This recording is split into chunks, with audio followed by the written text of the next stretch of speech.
चलिए आ जाइए स्टूडेंट, सभी लोग स्टार्ट करते हैं न्यू सेशन। सरनम का ये डिजिटल प्लेटफॉर्म, एफएसओ का बैच, यूनिट सेकंड।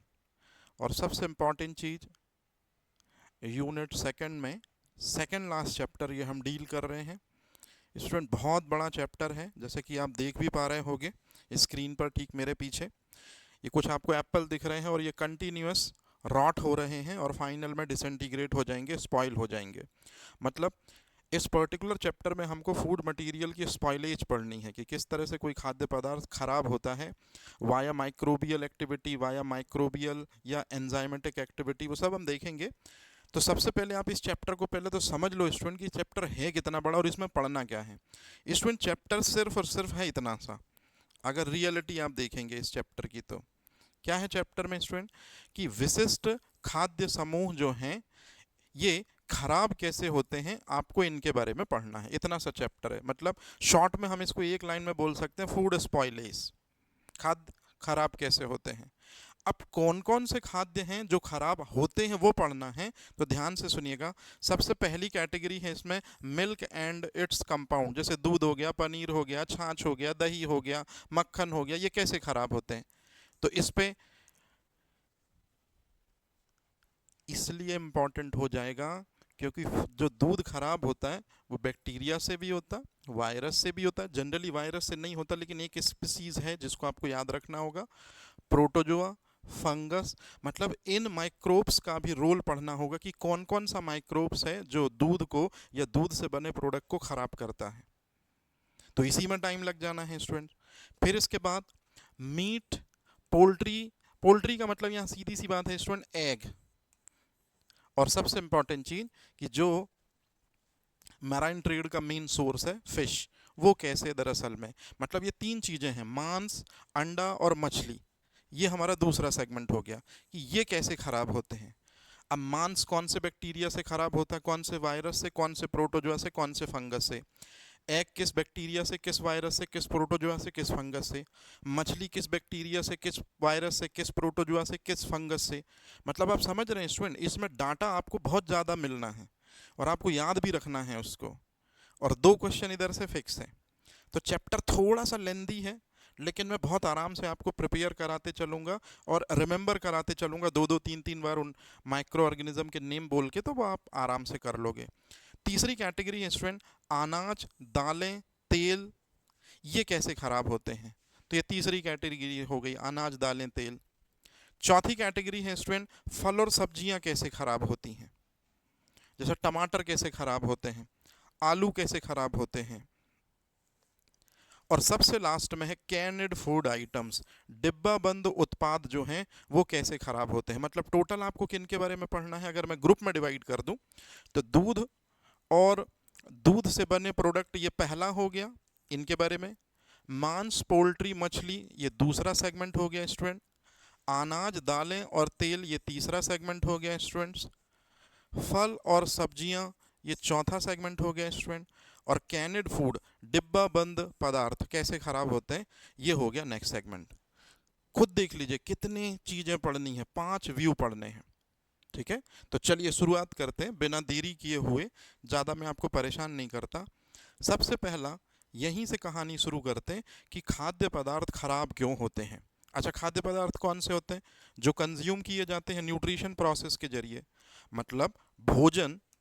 अच्छे से समझ लीजिएगा स्टूडेंट, बेसिक से चल लेते हैं कि खाद्य पदार्थ क्या होते हैं। तो जो खाद्य पदार्थ होते हैं, मतलब जो फूड मटेरियल होते हैं, वो दरअसल में फूड माने जाते हैं या फूड कहलाते हैं या ग्रुप ऑफ फूड हो जाएंगे वो। तो an number of food material ही दरअसल में भोजन या फूड बनाएंगे। और फूड को जब आप ग्रहण करते हैं या फूड को जब आप कंज्यूम करते हैं तो इसे ही कहते हैं न्यूट्रिशन, इसे ही कहते हैं पोषण। तो पोषण दरअसल में वह प्रक्रिया है जिसके जरिए फूड को कंज्यूम किया जाता है। मतलब ये बायोलॉजिकल एक्शन है स्टूडेंट। दरअसल में इसका रियल नेम है कि बायोलॉजिकल बायोकेमिकल रिएक्शंस है ना, लेकिन आप इसको ये समझिए, मतलब पोषण प्रक्रिया के जरिए आप खाने को ग्रहण करते हैं। या भोजन के जो इंग्रेडिएंट हैं आप उनको ग्रहण करते हैं। तो अब सवाल पैदा होता है कि ये फूड मटेरियल ख़राब क्यों होता है। तो फूड मटेरियल का ख़राब होना मतलब है कि फूड की जो क्वालिटी है वो जो है सही नहीं होगी। फूड के अंदर जो कार्बोहाइड्रेट हैं, प्रोटीन हैं, फैट हैं, मतलब जो न्यूट्रिएंट्स हैं वो सही नहीं रहेंगे। फूड का जो कलर है वो चेंज हो जाएगा। फूड में एक फाउल स्मेल आएगी जिसको आप लोग दुर्गंध बोलते हो स्टूडेंट, फाउल स्मेल को। और उसका जो टेक्सचर है, उसकी जो बनावट है, जैसे अभी थोड़ी देर पहले हमने देखा है स्टूडेंट कि देखिए आप फ्रेश एप्पल कैसा दिखता है और सड़ने के बाद देखो वो कैसा दिखता है। तो ये टेक्सचर में चेंज हुआ, संरचना में परिवर्तन हुआ। ठीक है। तो स्टूडेंट कहानी ये है कि जब कोई खाद्य पदार्थ या तो अपनी क्वालिटी खो दे, या अपने पोषक तत्व खो दे, अपना रंग खो दे, अपना गंध मतलब ऑर्डर खो दे, अपना टेक्सचर खो दे, और इस तरह से जब ये सारी चीज़ें फूड मटेरियल खाने वाली चीज़ों से यदि खो जाएं तो फिर ऐसा फूड हम इंसानों के लिए ऐसा हो जाएगा, असुरक्षित हो जाएगा। असुरक्षित का सीधा सा मतलब है स्टूडेंट कि फिर ऐसा फूड मटेरियल जो है ये हमारे लिए अनसेफ हो जाएगा। मतलब अनसेफ हो जाएगा मतलब फिर हम इसको नहीं खा सकते। तो ये थोड़ा सा बेसिक था कि फूड मटेरियल का स्पॉइल होना, फूड मटेरियल का ख़राब होना मतलब फूड के इन गुणों का चेंज होना, फूड की इन प्रॉपर्टी का दरअसल में बदलना है। कोई क्वेश्चन नहीं बनेगा स्टूडेंट, सीधे चलते हैं आगे। ये देखिए फूड ख़राब हो रहा है, रंग चेंज हो रहा है, ऑर्डर चेंज हो रहा है। अब यहाँ पर एक छोटी सी चीज़ मैं आपको समझाने की कोशिश करता हूँ, हालांकि आगे भी बताऊँगा। ये कुछ बैक्टीरिया दिख रहे हैं, कुछ फंगस हैं इनमें से, मतलब माइक्रोबियल स्पीसीज़ हैं। ये फूड के ऊपर अटैक करते हैं। जैसे ही फूड के ऊपर अटैक करते हैं तो देखिए ये एक वर्ड लिखा हुआ है गैस। तो गैस निश्चित रूप में बैक्टीरिया ही रिलीज़ करेंगे। मतलब बैक्टीरिया जो हैं वो अपने अंदर से कुछ रसायन रिलीज़ करेंगे, कुछ गैसेस रिलीज़ करेंगे, और वो इस फूड के कांटेक्ट में आएगी और इसे सड़ा देगी। तो आगे याद रखिएगा कि कैसे फूड ख़राब होता है वो हम पढ़ेंगे, लेकिन उससे पहले ये बेसिक ज़रा देख लीजिए, ये आपको आगे की यूनिटों में काम आएगा कि फूड जो है खराब होने के आधार पर 3 प्रकारों में डिवाइड किया गया है। कि कोई फूड जो खराब होता है उसको 3 कैटेगरीज में डिवाइड किया गया है। सबसे पहले विकार्य खाद्य पदार्थ जिसको पेरिशेबल फूड कहते हैं। ये पेरिशेबल फूड फूड की वो कैटेगरी होती है जो 1 से मिनिमम 1 दिन, मैक्सिमम 10 डेज इनके बीच में खराब हो जाती है। जैसे दूध या दूध से बने उत्पाद, अंडे हो गए, मछलियाँ हो गई, मतलब उनका मीट हो गया, और इसमें पोर्क हो जाएगा, सुअर का मीट हो जाएगा, है ना, बीफ हो जाएगा, गाय का मांस। मतलब ये जो चीज़ें आप देख रहे हैं स्टूडेंट, कौन कौन सी चीज़ें आप देख रहे हैं, थोड़ा याद रखिएगा, ये क्वेश्चन है। सबसे पहली चीज़ जो आप देख रहे हैं स्टूडेंट वो है मछली, मांस। मांस यहाँ तीनों चीज़ों का हो जाएगा, गाय का भी मांस हो जाएगा, सुअर का भी मांस हो जाएगा, मछली का भी मांस हो जाएगा, और सबसे इम्पॉर्टेंट चीज़ है मिल्क और कर्ड। तो ये जो चीज़ें हैं ये सबसे जल्दी ख़राब होती हैं, इसलिए इनको पेरिशेबल फूड कहते हैं। ये जो आइटम्स आप देख रहे हैं। संजय गुड इवनिंग बेटा जी, वेरी गुड इवनिंग। तो पेरिसेबल फूड जो हैं वो बहुत जल्दी ख़राब होते हैं, सबसे पहले ख़राब होते हैं। उसमें मीट नंबर 1 पोजीशन पे आता है, आपको ये याद रखना है, आपसे ये क्वेश्चन पूछा जाएगा। फिर सेकंड आते हैं सेमी पेरिसेबल फीड। तो सेमी पेरिसेबल आइटम्स जो होते हैं, आप अच्छे से देखिए, इसमें ज़्यादातर आपको फल और सब्जियां दिख रही हैं, वेजिटेबल्स दिख रहे हैं और फ्रूट दिख रहे हैं। तो ऐसे फूड मटेरियल जो लगभग लगभग 15 दिन तक सेफ रहते हैं। अगर ये 1 से 10 दिनों में ख़राब हो जाते हैं तो लगभग लगभग ये 2 वीक में ख़राब होते हैं, मतलब 15 दिन, मतलब 1 महीने का हाफ जो होता है तब ये ख़राब होते हैं। तो दूध की तुलना में, दूध जैसे होता है 1 दिन में फट जाता है, मांस जो होता है वो 2-3 दिन में सड़न छोड़ने रखता है। इसलिए हमने परमिएबल मतलब पेरिसेबल फूड की जो कैटेगरी रखी है वो मैक्सिमम 10 डेज रखी है। लेकिन जो सेमी पेरिसेबल फूड हैं उनकी हमने फाइनल जो रखी है पोटेंसी, वो डिग्रेडेशन की, वो रखी है कितना, 1 से 2 वीक। तो हम सीधा 2 वीक ले लेते हैं, मतलब मैक्सिमम 15 दिन। तो 7वें दिन से 15वें दिन के बीच में ये खराब होने लगेंगे स्टूडेंट, याद रखिएगा, उनको कहते हैं सेमी पेरिसेबल आइटम्स, जिसमें बहुत इंपॉर्टेंट आपसे ये क्वेश्चन पूछा भी गया है कि कौन से आइटम्स आते हैं जो बहुत जल्दी से खराब तो नहीं होते लेकिन फिर भी सप्ताह में खराब हो जाते हैं, 1 या 2 सप्ताह में वो खराब हो जाते हैं। तो याद रखिएगा, फल और सब्जियां, फ्रूट्स एंड वेजिटेबल्स। और अब आते हैं फूड की वो तीसरी कैटेगरी जो 1 साल तक लगभग लगभग आप रखे रह सकते हैं फिर भी खराब नहीं होते, और अगर आप सही तरीके से नीम की गोलियां, कुनैन की गोलियां, नेप्थलीन की गोलियां, है ना, अगर आप यूज़ करते हैं तो वो सालों दर साल चल सकते हैं। इनको कहते हैं अविकार्य पदार्थ, इंग्लिश में कहते हैं नॉन पेरिसेबल फूड आइटम्स। तो नॉन पेरिसेबल फूड आइटम्स में राइस आता है, वीट आता है, तिलहन आता है, मतलब कुल मिला के खाद्यान्न आते हैं, ये चीजें आती हैं, खाद्यान्न फसलें, मतलब हमारी ट्रेडिशनल क्रॉप आती हैं, परंपरागत फसलें आती हैं। और यदि हम अविकार्य मतलब नॉन पेरिसेबल फूड की बात करें तो ये लगभग लगभग इतने टाइम पे भी खराब नहीं होता है, ये आपको ध्यान रखना है। तो फूड की 3 कैटेगरीज आपको कंफर्म हो गई। स्टूडेंट एक बार देख लीजिए, इस चैप्टर में बार बार मैं रिवाइज कराऊंगा क्योंकि भूलने वाली चीजें हैं।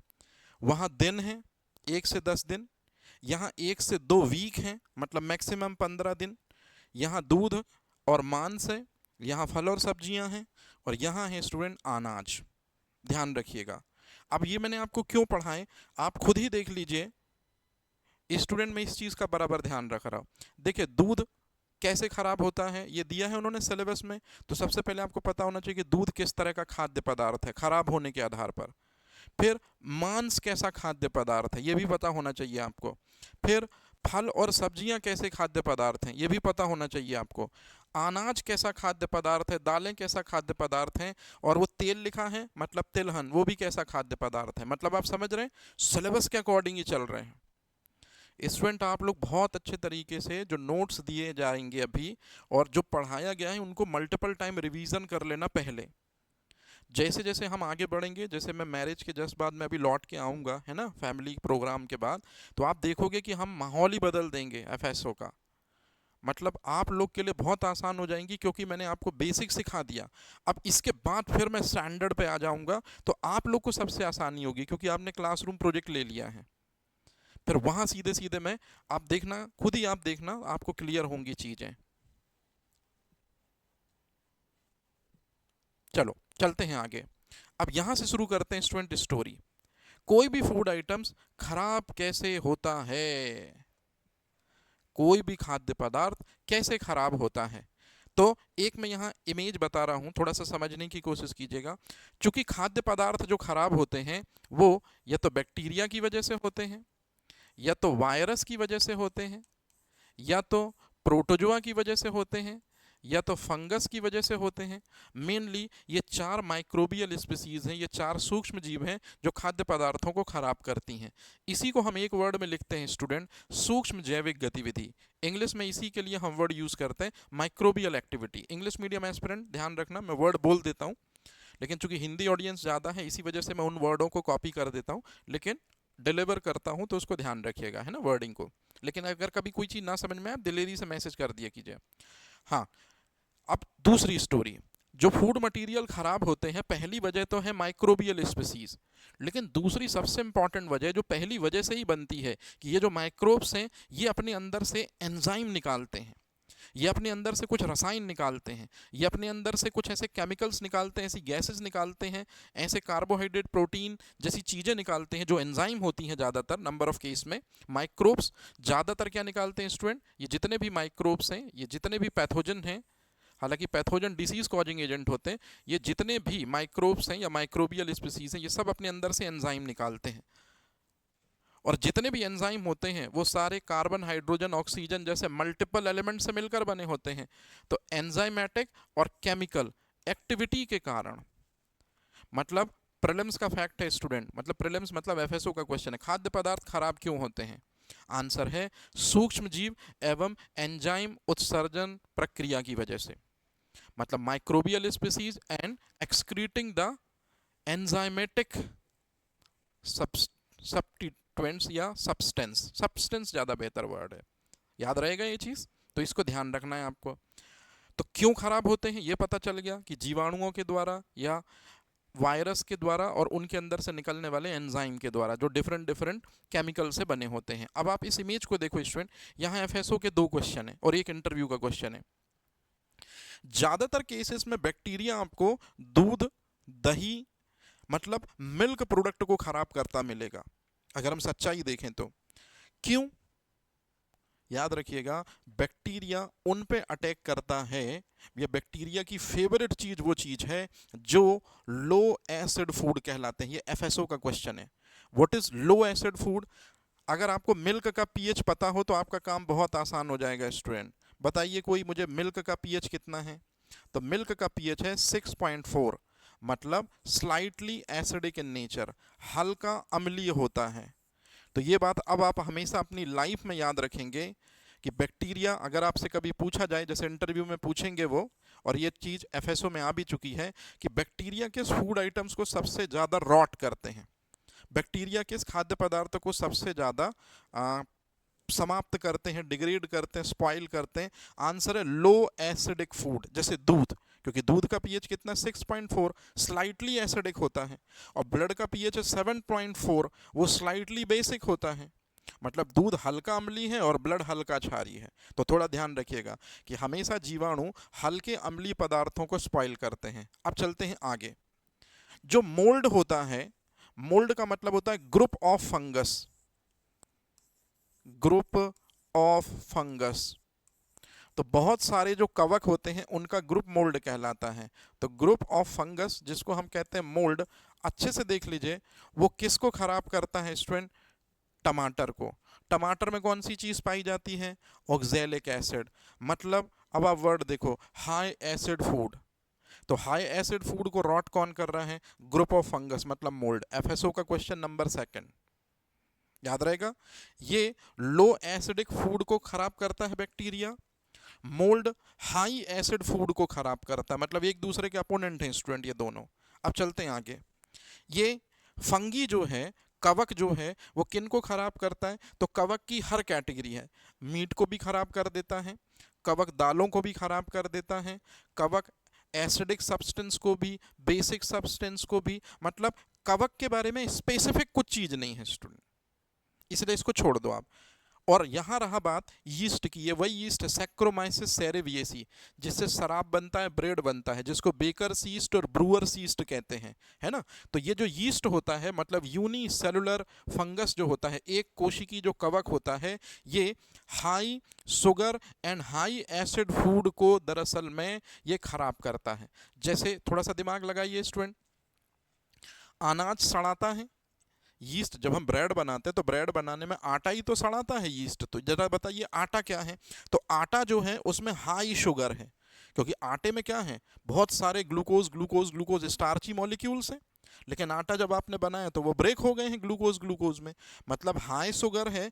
और यीस्ट जो है, जरा याद करिए, शराब बनती है, तो शराब का पीएच कितना होता है? 2.4। अब थोड़ा दिमाग लगाइए, अगर शराब बन रही हो, शराब का पीएच है 2.4, मतलब कैसा सब्सटेंस होता है यीस्ट को स्पॉइल करने के लिए? तो याद रखिएगा, हाई एसिडिक सब्सटेंस। स्टूडेंट ये 3 वर्ड आपको याद रखने हैं, 1 2 3, याद रहेगा ये चीज, ऐसे खराब होता है। जैसे अब समय आ चुका है बताने का कि खाद्य पदार्थ कैसे खराब होते हैं स्टूडेंट। तो ये खाद्य पदार्थ रहा, इसके ऊपर बैक्टीरिया, ग्रुप ऑफ फंगस मतलब मोल्ड, यीस्ट, ये सब अटैक करेंगे, अपने अंदर से कुछ एंजाइम निकालेंगे, अपने अंदर से कुछ सब्सटेंस निकालेंगे, अपने अंदर से कुछ गैसेस निकालेंगे, अपने अंदर से कुछ रसायन निकालेंगे, और फाइनल में वो रसायन, वो गैस, वो केमिकल, इसी को एंजाइमेटिक एक्टिविटी कहते हैं। और जैसे ही एंजाइमेटिक एक्टिविटी होगी, खाद्य पदार्थ स्पॉइल होने लगेगा, खाद्य पदार्थ सड़ने लगेगा। इतनी सी चीज है। अब यहां से शुरू हो रहा है आपका असल चैप्टर। हेडिंग है, भोजन के खराब होने के लिए कौन कौन से कारक उत्तरदायी हैं। तो भोजन के खराब होने के लिए सबसे पहला बैक्टीरिया उत्तरदायी है, दूसरा यीस्ट उत्तरदायी है। मतलब यीस्ट का मतलब क्या होता है स्टूडेंट? यीस्ट का मतलब है यूनिसेलुलर फंगस रिस्पॉन्सिबल है। मोल्ड, मोल्ड का मतलब मल्टी सेलुलर फंगस को मोल्ड कहते हैं या कवकों का ग्रुप मोल्ड कहलाता है। और प्रोटोजोआ रिस्पॉन्सिबल हैं, कुछ वायरस भी रिस्पॉन्सिबल हैं। स्पेशली एक वायरस का नाम आप हमेशा मेरे मुंह से सुनोगे, नॉरो वायरस। मतलब भोजन के खराब होने के लिए ये माइक्रो ऑर्गेनिज्म रिस्पॉन्सिबल हैं। और ये जितने भी माइक्रो ऑर्गेनिज्म है स्टूडेंट, ये सारे लिविंग होते हैं। वायरस को यदि छोड़ दें, हालांकि वायरस भी लिविंग है, होस्ट सेल के अंदर जब खाद्य पदार्थों को सड़ाएगा तो उनके अंदर तो जाएगा, तो लिविंग के जैसे ही होगा वो, है ना। इसलिए ये ज़्यादा अच्छा वर्ड है। तो ये क्वेश्चन है तुम्हारे एफएसओ में, ऐसा क्वेश्चन बनेगा आगे चल के। फूड मटेरियल किसके द्वारा खराब नहीं होते हैं, तो पहले पता होना चाहिए किसके द्वारा खराब होते हैं। तो ये माइक्रोबियल स्पीसीज हैं, बैक्टीरिया, वायरस, प्रोटोजोआ, फंगस, इनके द्वारा खराब होते हैं। दूसरा क्वेश्चन, ये माइक्रोब्स फूड मटेरियल की सरफेस पे आते हैं, और जैसे ही फूड मटेरियल की सरफेस पे आते हैं, है ना, खाद्य पदार्थ, तो ये क्या निकालते हैं अपने अंदर से, एंजाइम निकालते हैं। और ये एंजाइम रहे स्टूडेंट जो ज़्यादातर माइक्रोब्स निकालते हैं और फूड मटेरियल के अंदर इंजेक्ट करते हैं, और इस तरह से जो फूड मटेरियल है वो रॉट हो जाता है। याद रहेगा ये चीज़। तो इसी चीज़ को हम एंजाइमेटिक एक्टिविटी बोलते हैं, कि जो फूड मटेरियल होता है उसके ऊपर बैक्टीरिया, वायरस, प्रोटोजोआ, फंगस बैठते हैं, अपने अंदर से कुछ एंजाइम निकालते हैं। जैसे कि दो नाम लिख दिए मैंने, प्रोटीएज और लाइपेज। जैसे ये प्रोटीएज, लाइपेज फूड मटेरियल के अंदर पहुंचते हैं तो रंग चेंज होने लगता है, टेक्सचर चेंज होने लगता है, ऑर्डर चेंज होने लगता है, न्यूट्रिशन वैल्यू जीरो होने लगती है, मतलब फूड सड़ने लगता है। तो आपको दूसरी चीज़ याद रखनी है कि जो फूड खराब होता है वो माइक्रोब्स की वास्तव में एंजाइमेटिक एक्टिविटी की वजह से खराब होता है, ऐसे खराब होता है फूड। और तीसरी जो सबसे इंपॉर्टेंट चीज़ है वो है कि जो फूड खराब होता है उसके लिए कुछ कीट, जैसे मक्खियाँ, कुछ मक्खियाँ जो हैं वो कहीं दूसरी जगह से, उनके पैरों में कोई पैथोजन एथोजन लगे हैं, वो फूड मटेरियल के ऊपर आकर बैठ गई, लो वो सड़ने लगेगा। इसी तरह से चूहे भी होते हैं।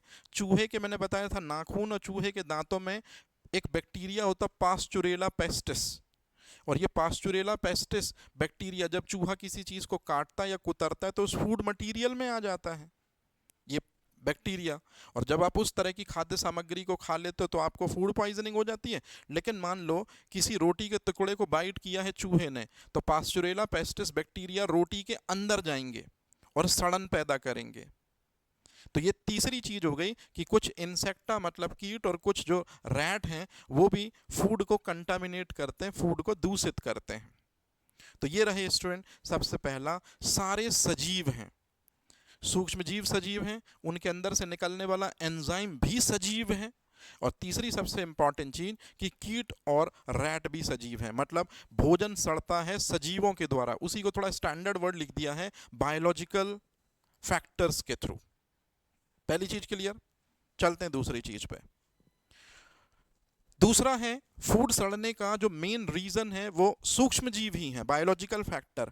लेकिन एक और फैक्टर है रासायनिक फैक्टर, केमिकल फैक्टर। अब इसके बारे में डिटेल से पढ़ाऊंगा, लेकिन एक बार जरा आप देख लो कि कौन से रासायनिक कारक हैं जो फूड को सड़ाते हैं। तो जैसे इसमें नंबर 1 पोजीशन पे लिखा है फैट का ऑक्सीडेशन। अच्छे से सुनिए स्टूडेंट, जब कभी वसा मतलब फैट, यहाँ फैट का मतलब ऑलरेडी आपने ये चीज़ तो पढ़ रखी है, घी या तेल की बात कर रहा हूँ मैं। तो जब कभी वसा इसके कांटेक्ट में आती है, जब कभी वसा इसके कांटेक्ट में आती है, और इन दोनों का जो सबसे इंपॉर्टेंट चीज़ है, इन दोनों के अंदर जो मेन चीज़ है वो ऑक्सीजन है स्टूडेंट। या जब कभी वसा इसके कांटेक्ट में आती है, या जब कभी वसा जो है वो वातावरण के संपर्क में आती है, मतलब खुला छोड़ देते हैं आप। तो मैं यहाँ स्पेशल वर्ड लिख दे रहा, खुला छोड़ना, क्योंकि जैसे ही आप वसा को खुला छोड़ देते हैं, तेल या घी को खुला छोड़ देते हैं, तो खुला छोड़ना, तो तत्काल क्या होता है, अच्छे से देख लीजिए, नमी वसा पर अटैक करती है, वाटर अटैक करता है, लाइट अटैक करती है, खुले एटमॉस्फेयर में कुछ पैथोजन होते हैं वो अटैक करते हैं। लेकिन सबसे इंपॉर्टेंट चीज जब मैं ये पढ़ाऊंगा आपको कि फैट का ऑक्सीडेशन, तो आपको ये वर्ड बोलना रेंसिडिटी, मतलब जब भी वसा को खुला में छोड़ा जाएगा तो सबसे पहले वसा इस चीज से, नंबर 1 पे लिख दिया मैंने, ये चीज इस चीज से ऐड होती है, मतलब वसा की इससे क्रिया होती है ये चीज। और जैसे ही वसा से ऑक्सीजन मिलती है तो जो वसा है उसके रंग में परिवर्तन आता है, वसा के गंध में परिवर्तन आता है, वसा के टेस्ट में चेंज आता है, स्वाद में परिवर्तन आता है। इसी को कहते हैं स्टूडेंट रेंसिडिटी। ये जो चीज है, तो रेंसिडिटी का मतलब होता है कि फैट का ऑक्सीजन के कांटेक्ट में आना या फैट का ऑक्सीडाइजेशन होना। और जैसे ही फूड का फैट का ऑक्सीडाइजेशन होता है उसका कलर, उसका ऑर्डर, उसका टेस्ट तीनों चेंज हो जाते हैं। जैसे स्टूडेंट याद करो, समोसा 3-4 दिन रखा रहने दो तो अजीब सा स्मेल करने लगता ना, अजीब सी तेल की महक सी आने लगती है, वही है रेंसिडिटी। इसको और डिटेल से पढ़ाऊंगा। दूसरा है भोजन में मौजूद एसिड और क्षार का इम्बैलेंस। अरे भाई सीधी सी चीज है, टमाटर हो गया या नींबू हो गया, ठीक है, टमाटर में कौन सी चीज पाई जाती है? ऑक्जेलिक एसिड, सही है, ऑक्जेलिक एसिड ही पाया जाता है ना टमाटर में, कंफर्म कर देना भाई। नींबू में कौन सी चीज पाई जाती है? Citric acid. तो कई बार क्या होता है कि जो भी फल और सब्जियां होते हैं उनमें मेन चीज जो होती है वो वाटर होता है, ये चीज होती है वाटर। तो वाटर की उपस्थिति की वजह से सब्जियां सड़ती हैं। जैसे टमाटर सड़ने का मेन रीजन है उसमें वाटर जो होता है, देखते हैं कैसा पिच पिच हो जाता है वाटर। अब वाटर जो है वो पिच पिच हो जाता है, लेकिन दरअसल में कहानी ये है कि कई बार जो टमाटर हैं और जो एक और चीज़ मैंने ली है नींबू है, उसके अंदर जो एसिड है कई बार धीरे धीरे इनका परसेंटेज अपने आप हाई होने लगता है। जैसे याद करिए नींबू कुछ समय बाद सूखने लगते हैं, इसका मतलब क्या हुआ कि वाटर कंटेंट कम होने लगा। वाटर कंटेंट कम होने लगा मतलब एसिडिक लेवल क्या होने लगेगा? बढ़ने लगेगा, इसलिए वो बिल्कुल पिचक जाते हैं। याद रहेगा ये चीज। तो कई बार भोजन में मौजूद एसिड की वजह से, और कुछ फूड ऐसे हैं जिनमें क्षार की वजह से, तो क्षार और एसिड की वजह से फूड में सड़न तो होगी, लेकिन सबसे इंपॉर्टेंट चीज है इस केस में पानी जरूर निकलेगा। पानी माइनस ENT करना चाहिए, मतलब माइनस पानी निकलेगा स्टूडेंट। ये तीसरी चीज है प्रकाश या ऑक्सीजन के संपर्क में आने वाली क्रिया। तो ये मैंने आपको रेंसिडिटी में बताया कि जैसे वसा है वो प्रकाश के कांटेक्ट में आई या प्रकाश ऑक्सीजन के कांटेक्ट में आई वसा, और इस तरह से सड़ती है। मतलब ये चीज भी आपको याद रखनी, ये क्वेश्चन पूछा जाता है कि खाद्य पदार्थों के खराब होने के रासायनिक कौन कौन से कारक हैं। तो सबसे पहला कारक है रेंसिडिटी, दूसरा कारक है भोजन में एसिड और बेस का इम्बैलेंस होना। ये भोजन में एसिड और बेस का इम्बैलेंस कब होगा? जब उनके अंदर से वाटर निकलेगा, तब उस चीज की मात्रा ज्यादा होगी और उसी चीज की वजह से वो सड़ने लगेगी। और तीसरी चीज है कई बार लाइट की वजह से भी चीजें सड़ने लगती हैं, कई बार ऑक्सीजन की वजह से भी चीजें सड़ने लगती हैं। जैसे फैट जो सड़ता है वो ऑक्सीजन की वजह से सड़ता है, इसको स्पेसिफिक एक नाम दिया जाता है रेंसिडिटी। तीसरी चीज है भौतिक कारक। भौतिक कारक का मतलब है फिजिकल फैक्टर। फिजिकल फैक्टर मतलब जो वातावरण में और पर्यावरण में दिखाई देते हैं। कौन कौन से हैं स्टूडेंट? टेम्परेचर है। आपने देखा होगा कि टेम्परेचर जब कम होता है तो कुछ चीजें सड़ने लगती हैं, जब टेम्परेचर ज़्यादा होता है तब भी कुछ चीज़ें सड़ने लगती हैं। मतलब टेम्परेचर भी चीज़ों को सड़ाता है, स्पॉइल कराता है, और वो एक अजैविक घटक है। मतलब जो है टेम्परेचर जो है वो कैसा फैक्टर है? नॉन बायोटिक फैक्टर है, एनवायरनमेंट में पढ़ते हैं हम। इसी तरह से मॉइस्चर, इसी तरह से ह्यूमिडिटी मतलब नमी और आर्द्रता, ये भी दरअसल में एटमॉस्फेयर से ही आते हैं और फूड मटेरियल से कंबाइन होकर ये क्या करते हैं? उसे रॉट करते हैं। ठीक है। फिर तीसरा है यांत्रिक क्षति। यांत्रिक क्षति का मतलब है जब भी फलों पे चोट की जाती है, तो जब भी आप फलों पे चोट करते हो तो ज़्यादातर चांसेस होते हैं कि उनके अंदर का वाटर कंटेंट जो है वो बाहर जाता है, इसी वजह से फल खराब होने लगते हैं। अगला जो है, इसी से मैंने रिलेटेड कर दिए हैं student environmental factor. Environmental factor में आप देखोगे वही चीज़ लिखी है जो मैं आपको अभी समझाया कि ऑक्सीजन की उपस्थिति से भी दरअसल में क्या होते हैं? फूड मटेरियल रॉट होते हैं, स्पेशली फेट के केसेस में इसको रेंसिडिटी कहते हैं। और कई बार फूड मटेरियल का पीएच लेवल यदि चेंज होता है, जैसे याद करिए मैंने अभी आपको समझाया, टमाटर में से पानी निकल जाएगा तो उसकी एसिडिटी जो है वो धीरे धीरे इंक्रीज होने लगेगी। तो इस वजह से भी कई बार क्या होता है कि फूड मटेरियल में जो पीएच चेंज होता है, कोई चीज़ एसिडिक है तो और बढ़ने लगती है, कोई चीज़ बेसिक है तो वो घटने, मतलब कुल मिला के पीएच में वेरिएशन की वजह से भी फूड आइटम्स रॉट होते हैं। तो ये बेसिक इन्फॉर्मेशन, क्योंकि क्वेश्चन ऐसा एक जरूर आएगा, इनमें से कौन सा वो कथन है जिसकी वजह से फूड रॉट नहीं होता है।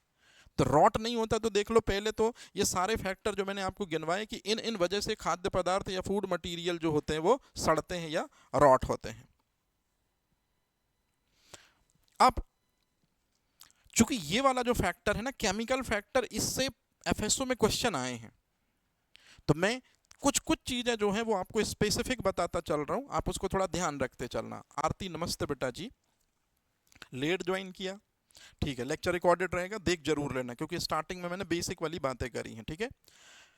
तो जब भी कोई फूड खराब होता है तो उसके कौन कौन से केमिकल चेंज उसमें हमको दिखाई देते हैं, तो चलिए मैं आपकी मदद करता हूं। सबसे पहले एक चीज बताता हूं, ये जो आप एग्जाम्पल देख रहे हैं, अब आप सेट करिए अपने दिमाग में कि अंडा, मीट, मछली, इनके अंदर प्रोटीन परसेंटेज ज्यादा होता है, और प्रोटीन परसेंटेज ज्यादा है जिस फूड के अंदर, जैसे मांस में प्रोटीन ज्यादा होता है, अंडे में प्रोटीन ज्यादा होता है, मछली में प्रोटीन ज्यादा होता है, तो जिन फूड मटेरियल में प्रोटीन होता है, जितने भी सूक्ष्म जीव होते हैं उसमें नंबर 1 पोजीशन पर ये चीज, ये सबसे पहले उसमें अटैक करने की कोशिश करता है। मतलब bacteria love protein items, bacteria को सबसे ज्यादा पसंद है प्रोटीनियस फूड। इसलिए आप देखेंगे बैक्टीरिया मांस को बहुत जल्दी खराब करता है। उसका रीजन यही है कि बैक्टीरिया जो हैं वो जिन चीजों में प्रोटीन होता है उनके ऊपर अटैक करते हैं, प्रोटीन से न्यूट्रिशन लेते हैं, और जैसे ही प्रोटीन से न्यूट्रिशन लेंगे कौन, बैक्टीरिया, तो प्रोटीन से जब न्यूट्रिशन लेंगे बैक्टीरिया, प्रोटीन से जब पोषण लेंगे बैक्टीरिया, तो इसी प्रक्रिया में बैक्टीरिया न्यूट्रिशन ले रहा है और ये चीज जो है वो टूट जा रही है। किस में टूट जा रही है स्टूडेंट, एमिनो एसिड में टूट जा रही है। तो ये जो लिखा है कि बैक्टीरिया द्वारा प्रोटीन को किस में तोड़ा जाना, एमिनो एसिड में। कई बार बैक्टीरिया और खतरनाक सड़ाते हैं, एमाइंस में। कई बार बैक्टीरिया और खतरनाक फाइनल सड़ाकर डिग्रेड करके अमोनिया में कन्वर्ट कर देते हैं। ये रही स्टूडेंट सच्चाई। याद रखिएगा हमेशा, ये क्वेश्चन आपसे कभी भी पूछा जाए तो आप यही आंसर करना कि बैक्टीरिया सबसे पहले कार्बोहाइड्रेट, प्रोटीन, फैट, विटामिन किस फूड आइटम को सबसे पहले खराब करना पसंद करते हैं। तो आपका आंसर होना चाहिए जिस फूड आइटम में प्रोटीन हो।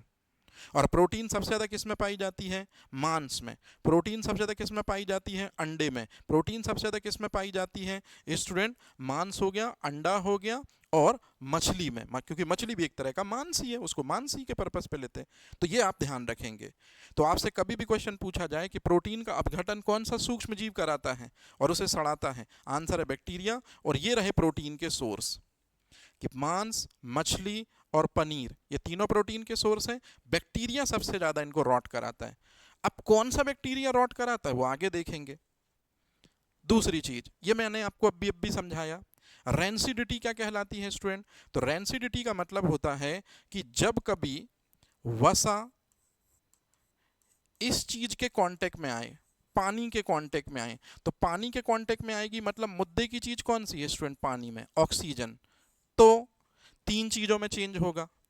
पहला टेस्ट मतलब स्वाद, दूसरा गंध मतलब ओडर, और तीसरी जो सबसे इंपॉर्टेंट चीज है उसकी बनावट भी चेंज हो जाएगी, टेक्सचर, है ना, जो मैंने आपको शुरू में समझाया था।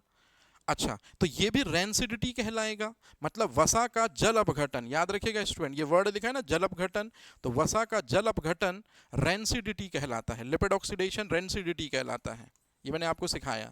और सीधी सीधी अगर मैं कहानी बोल दूं कि वसा को यदि मैंने खुले में रख दिया, और खुले में रख दिया मतलब वातावरण की जो मॉइस्चर है, वातावरण की जो नमी है, उसमें भी कौन सी चीज होती है, ऑक्सीजन। तो एटमॉस्फेरिक मॉइस्चर या वातावरण की नमी जो है वो भी वसा को उसके टेस्ट में चेंज कर देगी, ऑर्डर में चेंज कर देगी, टेक्सचर में चेंज कर देगी। याद रखेंगे स्टूडेंट, ये क्वेश्चन सबसे ज्यादा पूछा जाता है। रेंसिडिटी जो है वो क्या होती है, तो रेंसिडिटी में वसा का ऑक्सीकरण, देखिए ये वाली चीज, ये वसा का ऑक्सीकरण, वसा का ऑक्सीकरण, ये रेंसिडिटी है। वसा के जल से क्रिया, फाइनल में उसी से ऑक्सीजन मिलेगी, मतलब ये भी रेंसिडिटी है। तो ऑक्सीजन के कारण जो वसा है वो कैसी हो जाए, रेंसिड हो जाए। रेंसिड हो जाए का मतलब है ये तीन चीजें। रेंसिड होने का मतलब है स्टूडेंट, रेंसिड होने का मतलब है ये तीन चीजें, इसमें चेंज आ जाए, इसमें चेंज आ जाए, इसमें चेंज आ जाए। मतलब मैंने यहां लिखा है कि यदि स्वाद ऐसा हो जाए, उसमें से दुर्गंध आने लगे, स्वाद ऐसा हो जाए उसमें से दुर्गंध आने लगे, और साथ ही साथ में उसका आकार, टेक्सचर भी चेंज हो जाए, इसको कहते हैं रेंसिडिटी।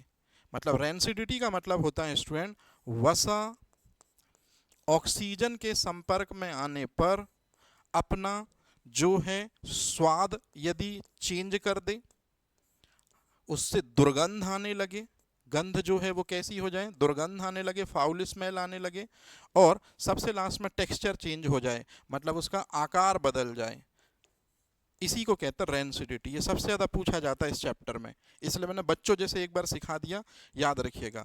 तो रेंसिडिटी का मेन मतलब है फैट का ऑक्सीडेशन। लेकिन फैट के ऑक्सीडेशन के अलावा अगर कभी दे दे कि फैट का जल अपघटन क्या रेंसिडिटी है, 101%, क्योंकि वसा जब जल से मिलेगी तो ऑक्सीजन से ही बाइंड करती है, रिएक्ट करती है। यहां तक क्लियर है स्टूडेंट स्टोरी? प्लीज एक बार जरा बता दीजिए। प्रिंस नमस्ते बेटा जी।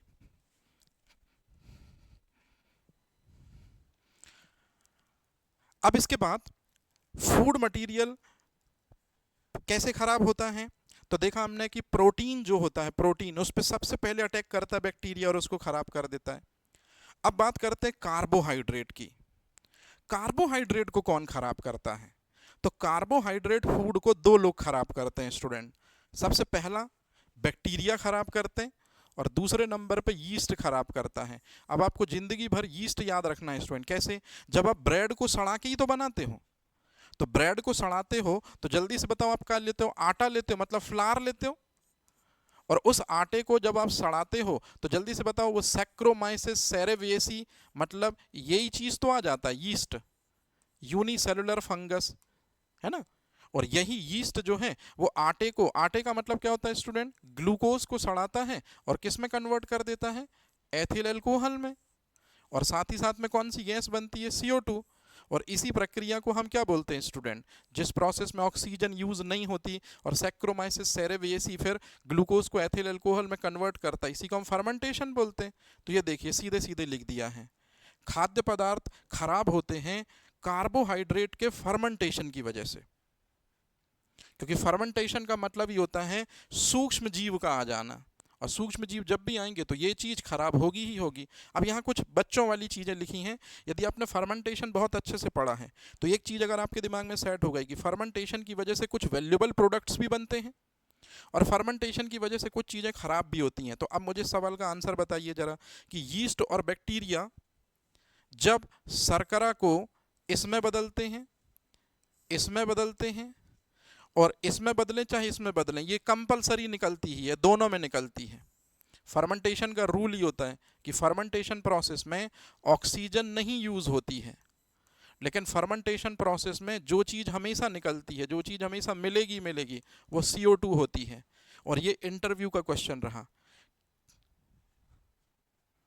ठीक है। सुमित कह रहे हैं वाटर को कैसे इंपैक्ट करते हैं माइक्रो ऑर्गेनिज्म। अब मेरे को एक बात बताओ, अगर ये चीज अगर सच में होती तो हाइड्रोजन और ऑक्सीजन का ब्रेकडाउन अगर माइक्रो ऑर्गेनिज्म करते तो फिर हमको बिजली या इलेक्ट्रिसिटी बनाने की अलग से जरूरत क्यों पड़ती? क्लियर है ये चीज? सिर्फ और सिर्फ जो माइक्रोब्स होते हैं वो वाटर मॉलिक्यूल्स के साथ में मिक्स हो जाते हैं। और क्यों कुछ नहीं कर पाते? क्योंकि पीएच कितना होता है वाटर का, 7। और इसका रीजन है डाई इलेक्ट्रिक कांस्टेंट। जिस चीज का डाई इलेक्ट्रिक कांस्टेंट जो है अगर वो सबसे ज्यादा है तो वर्ल्ड में पूरा वाटर है, जिस वजह से माइक्रोबियल एजेंट उस पे इंपैक्ट नहीं डाल पाते। कोई भी बैक्टीरिया, कोई भी वायरस, कोई भी प्रोटोजोआ, कोई भी फंगस जो है, इसमें इतनी ताकत नहीं है कि वो एंजाइमों की हेल्प से वाटर का ब्रेकडाउन कर पाए। अगर मान लो कभी ऐसा हुआ तो जो हम ये हाइड्रोजन फ्यूल पॉलिसी चला रहे हैं जिसमें हम हाइड्रोजन प्रोड्यूस कराना चाह रहे हैं, तो इसी बैक्टीरिया के जरिए हमको बहुत आराम से नहीं मिल जाएगी। क्योंकि वाटर के डाई इलेक्ट्रिक कांस्टेंट की वैल्यू सबसे ज़्यादा होती है, जिस वजह से माइक्रो ऑर्गेनिज्म वाटर के दो इंग्रेडिएंट कौन कौन, हाइड्रोजन और ऑक्सीजन को ब्रेक नहीं कर पाते। हाँ, लेकिन उनके साथ मिक्सअप हो जाते हैं और अपना नंबर बढ़ाते हैं। अब इसका सिंपल सा आंसर है, वाटर जो है नॉन लिविंग कंटेंट है, लेकिन वाटर नॉन लिविंग कंटेंट है, लेकिन लिविंग ऑर्गेनिजम्स के लिए वो मीडियम प्रिपेयर कराता है लाइफ का। ये रीजन है। सर ब्रेड बनाने के दौरान एथिल अल्कोहल भी बनता है 100%। आप एक काम करना संजय, बिल्कुल ताजी ब्रेड अगर कभी हो और चाय के साथ पूरा पैकेट खाना, तो आप देखना थोड़ा सा आपको नशा सा लगता है, थोड़ा सा आपका जो ब्रेन है ना वो थोड़ा सा एथिल अल्कोहल की वजह से हैवी लगता है, झूमता सा है। लेकिन दरअसल में होता क्या है कि ब्रेड बनाने के बाद उसमें जो एथिल अल्कोहल आता है वो एवापोरेट हो जाता है, एवापोरेट हो जाता है। CO2 तो पोर के फॉर्म में निकल जाती है, लेकिन जो मेन चीज होती है उस ब्रेड में एथिल अल्कोहल वो एवापोरेट हो जाता है। इसी वजह से बहुत कम अमाउंट एथिल अल्कोहल का हमारे अंदर जा पाता है। लेकिन अगर फैक्ट्री से बिल्कुल ताजी बनी ब्रेड है और अगर आप उसको खाओगे तो बिल्कुल वो अल्कोहल जैसा फील देगी, मतलब थोड़ा सा आप लड़खड़ाओगे और इसी वजह से थोड़ा सा क्या है आप जो है वो हैवी सा फील होता है। कार्बोहाइड्रेट के किण्वन की वजह से ही जो फल हैं वो खट्टे हो जाते हैं, दूध दही में बन जाता है, और दूध का खट्टा होना मतलब दूध का दही में बनना मतलब दूध का खट्टा होना। तो याद रखिएगा ये तीनों एग्जाम्पल जो है नंबर 1 और ये नंबर 2 एग्जाम्पल को ही हम ऐसे बोल सकते हैं, दूध का खराब होना मतलब दूध का खट्टा होना। तो ये इस चीज की वजह से हो रहा है, कार्बोहाइड्रेट के किण्वन की वजह से। और ये भी FSO का क्वेश्चन है कि कौन सा खाद्य पदार्थ जो है, मतलब जो कार्बोहाइड्रेट का किण्वन है इसके अंतर्गत कौन नहीं आता है, तो थोड़ा सा तैयार रखिएगा अपने को। और कार्बोहाइड्रेट का किण्वन मतलब कार्बोहाइड्रेट को सड़ाने में यूनिसेलुलर फंगस ज़्यादा हेल्प करते हैं एज कंपेयर टू बैक्टीरिया, क्योंकि बैक्टीरिया को किसको ज़्यादा खराब करना है, किसको सबसे पहले सड़ाना है, प्रोटीन आइटम्स को। याद रहेगा स्टूडेंट? पहला FSO का मेन क्वेश्चन जो ऑलरेडी स्टूडेंट पढ़ चुके हैं उनको यहाँ तक सारी चीज़ें समझ में आएंगी, लेकिन अब यहाँ से थोड़ा नॉलेजेबल अप्रोच शुरू हो रही है जिसको आपको माइंड में अपने क्लियर रखना होगा। फूड मटेरियल खराब क्यों होते हैं, कभी इंटरव्यू में आपसे पूछें तो आपका पहला आंसर होगा सर माइक्रोबियल एक्टिविटी की वजह से, bacteria, virus, protozoa, fungus food material के साथ कंबाइन होते हैं। दूसरा आंसर, कंबाइन होने के बाद जो बैक्टीरिया, वायरस, प्रोटोजोआ, फंगल हैं मतलब माइक्रोबियल एजेंट हैं, वो अपने अंदर से कुछ सब्सटेंस रिलीज करते हैं, और अपने अंदर से जो सब्सटेंस रिलीज करते हैं, इंजेक्ट करते हैं फूड के अंदर, वो ज़्यादातर एंजाइम होते हैं। मैं पहले ही नाम बता चुका, प्रोटीएज और लाइपेज होता है। और इस तरह से ये जो स्टेटमेंट है ये आजकल बड़ा चल रहा है कि जो भी खाद्य पदार्थ हैं वो यदि खराब होते हैं तो एंजाइमेटिक एक्टिविटी की वजह से खराब होते हैं। अब आप खुद देखो, सेब को जब आप कट करते हो तो जनरली वो ऐसा दिखता है, लेकिन कुछ समय बाद उसका कलर जो है वो चेंज हो जाता है। मैं ज़्यादा परेशान नहीं कर रहा, ये एंजाइम का नाम आपको याद रखना है अब हमेशा। क्या नाम है एंजाइम का? Polyphenol oxidase enzyme. So polyphenol oxidase enzyme की वजह से जो ब्रेड होता है, माफी चाहता ब्रेड कह रहा हूं, जो सेब होता है और जो बनाना होता है, ये दोनों के दोनों का कलर जो है वो चेंज होने लगता है। तो कलर चेंज होना भी फूड आइटम्स के स्पॉइल होने की दिशा में है। लेकिन आज के समय पे एक बड़ा वीडियो जो कॉमन चल रहा है कि अगर जो इस तरह के सेब हैं, अगर इसको आप विनेगर से धुल लो, अगर इस तरह के जो सेब है जिनका कलरिंग आ जाता है, इनको यदि विनेगर या सिरका से धुल लो या नमक के पानी से धुल लो, तो जो ये वाला एंजाइम है पॉलीफेनॉल ऑक्सीडेज एंजाइम, ये अलग हो जाता है। और वो अलग हुआ है तो फिर से वो कैसी लेयर मिल जाएगी आपको? वाइट। तो इसलिए मदर आजकल क्या कर रही हैं कि एप्पल काट रही हैं, उनको सिरका में या विनेगर में डिप कर दे रही हैं, फिर निकाल के रख दे रही हैं, तो फिर चूंकि एक लेयरिंग बन जा रही है, और उस लेयर बनने की वजह से बैक्टीरिया जो हैं वो ये वाला एंजाइम पॉलीफेनॉल ऑक्सीडेज वो अंदर इंजेक्ट नहीं कर पा रहे हैं, किसके, एप्पल के, और इस तरह से वो फूड जो है उसका कलर जो है वो चेंज नहीं होता। इंपॉर्टेंट है ये चीज। संजय आंसर मिल गया। ब्रेड बनाने के दौरान एथिल अल्कोहल भी बनता है, 100% बनता है, लेकिन वो एथिल अल्कोहल एवेपोरेट हो जाता है। अरे भाई संजय थोड़ा दिमाग लगाओ, वाइन की बोतलों में ढक्कन क्यों लगा के रखते हैं?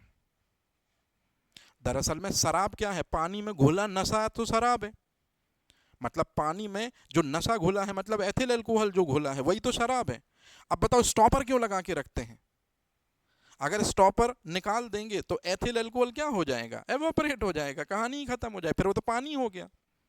ये है कहानी। और अब आता है सबसे खतरनाक चीज, फूड मटेरियल के खराब होने के लिए मिलार्ड रिएक्शन सबसे इंपॉर्टेंट है। आपने देखे होंगे पुराने क्वेश्चन। मिलार्ड रिएक्शन क्या होता है? जब किसी फूड आइटम्स में यदि कोई कार्बोहाइड्रेट हो, यदि किसी फूड आइटम्स में यदि प्रोटीन हो, तो जनरली फलों में भी कार्बोहाइड्रेट और प्रोटीन होता है, हालांकि बहुत कम अमाउंट में होता है लेकिन होता है। लेकिन हम सब्जियों की बात करें तो सब्जियों में भी, मतलब वेजिटेबल्स में भी क्या होता है, कार्बोहाइड्रेट मतलब ग्लूकोज होता है, और क्या होता है, प्रोटीन होता है। और जब हम सब्जियों को टेम्परेचर देते हैं, मतलब जब हम सब्जियों को गर्म करते हैं, मतलब जब सब्जियों को हम पकाते हैं, जैसे आलू की सब्जी बना रहे हैं, टमाटर की सब्जी बना रहे हैं, तो आप खुद देखिए आलू जो है वो आपके ब्राउन होने लगते हैं, प्याज जो है वो आपकी ब्राउन होने लगती है। इसी को कहते हैं मिलार्ड रिएक्शन।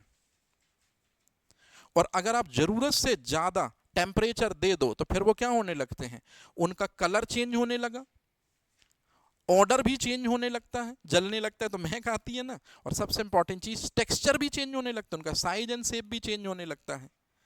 तो फूड आइटम्स जो है सिर्फ बैक्टीरिया नहीं खराब करते, एंजाइमेटिक एक्टिविटी नहीं खराब करती, मिलॉर्ड रिएक्शन भी खराब करती है। और मिलॉर्ड रिएक्शन में सीधी सीधी सी चीज है टेम्परेचर। टेम्परेचर की ज़्यादा मात्रा जो है वो भी क्या करती है कि जो फूड आइटम्स में प्रोटीन है, फूड आइटम्स में जो कार्बोहाइड्रेट है, अगर वो लंबे समय तक टेम्परेचर के कांटेक्ट में रहे तो वो फूड आइटम ब्राउनिश कलर का हो जाता है। और ब्राउनिश कलर का हो गया और तीन चीज़ें यदि चली गई उसमें से तो वो भी खराब ही माना जाता है।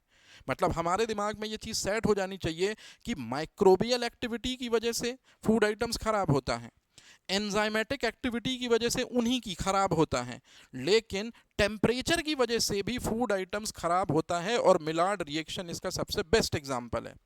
अब स्टूडेंट मैं आपसे एक ऐसा क्वेश्चन पूछता हूं जिसका आंसर आप फटाक से देना। बताइए चाय का रंग काला क्यों होता है?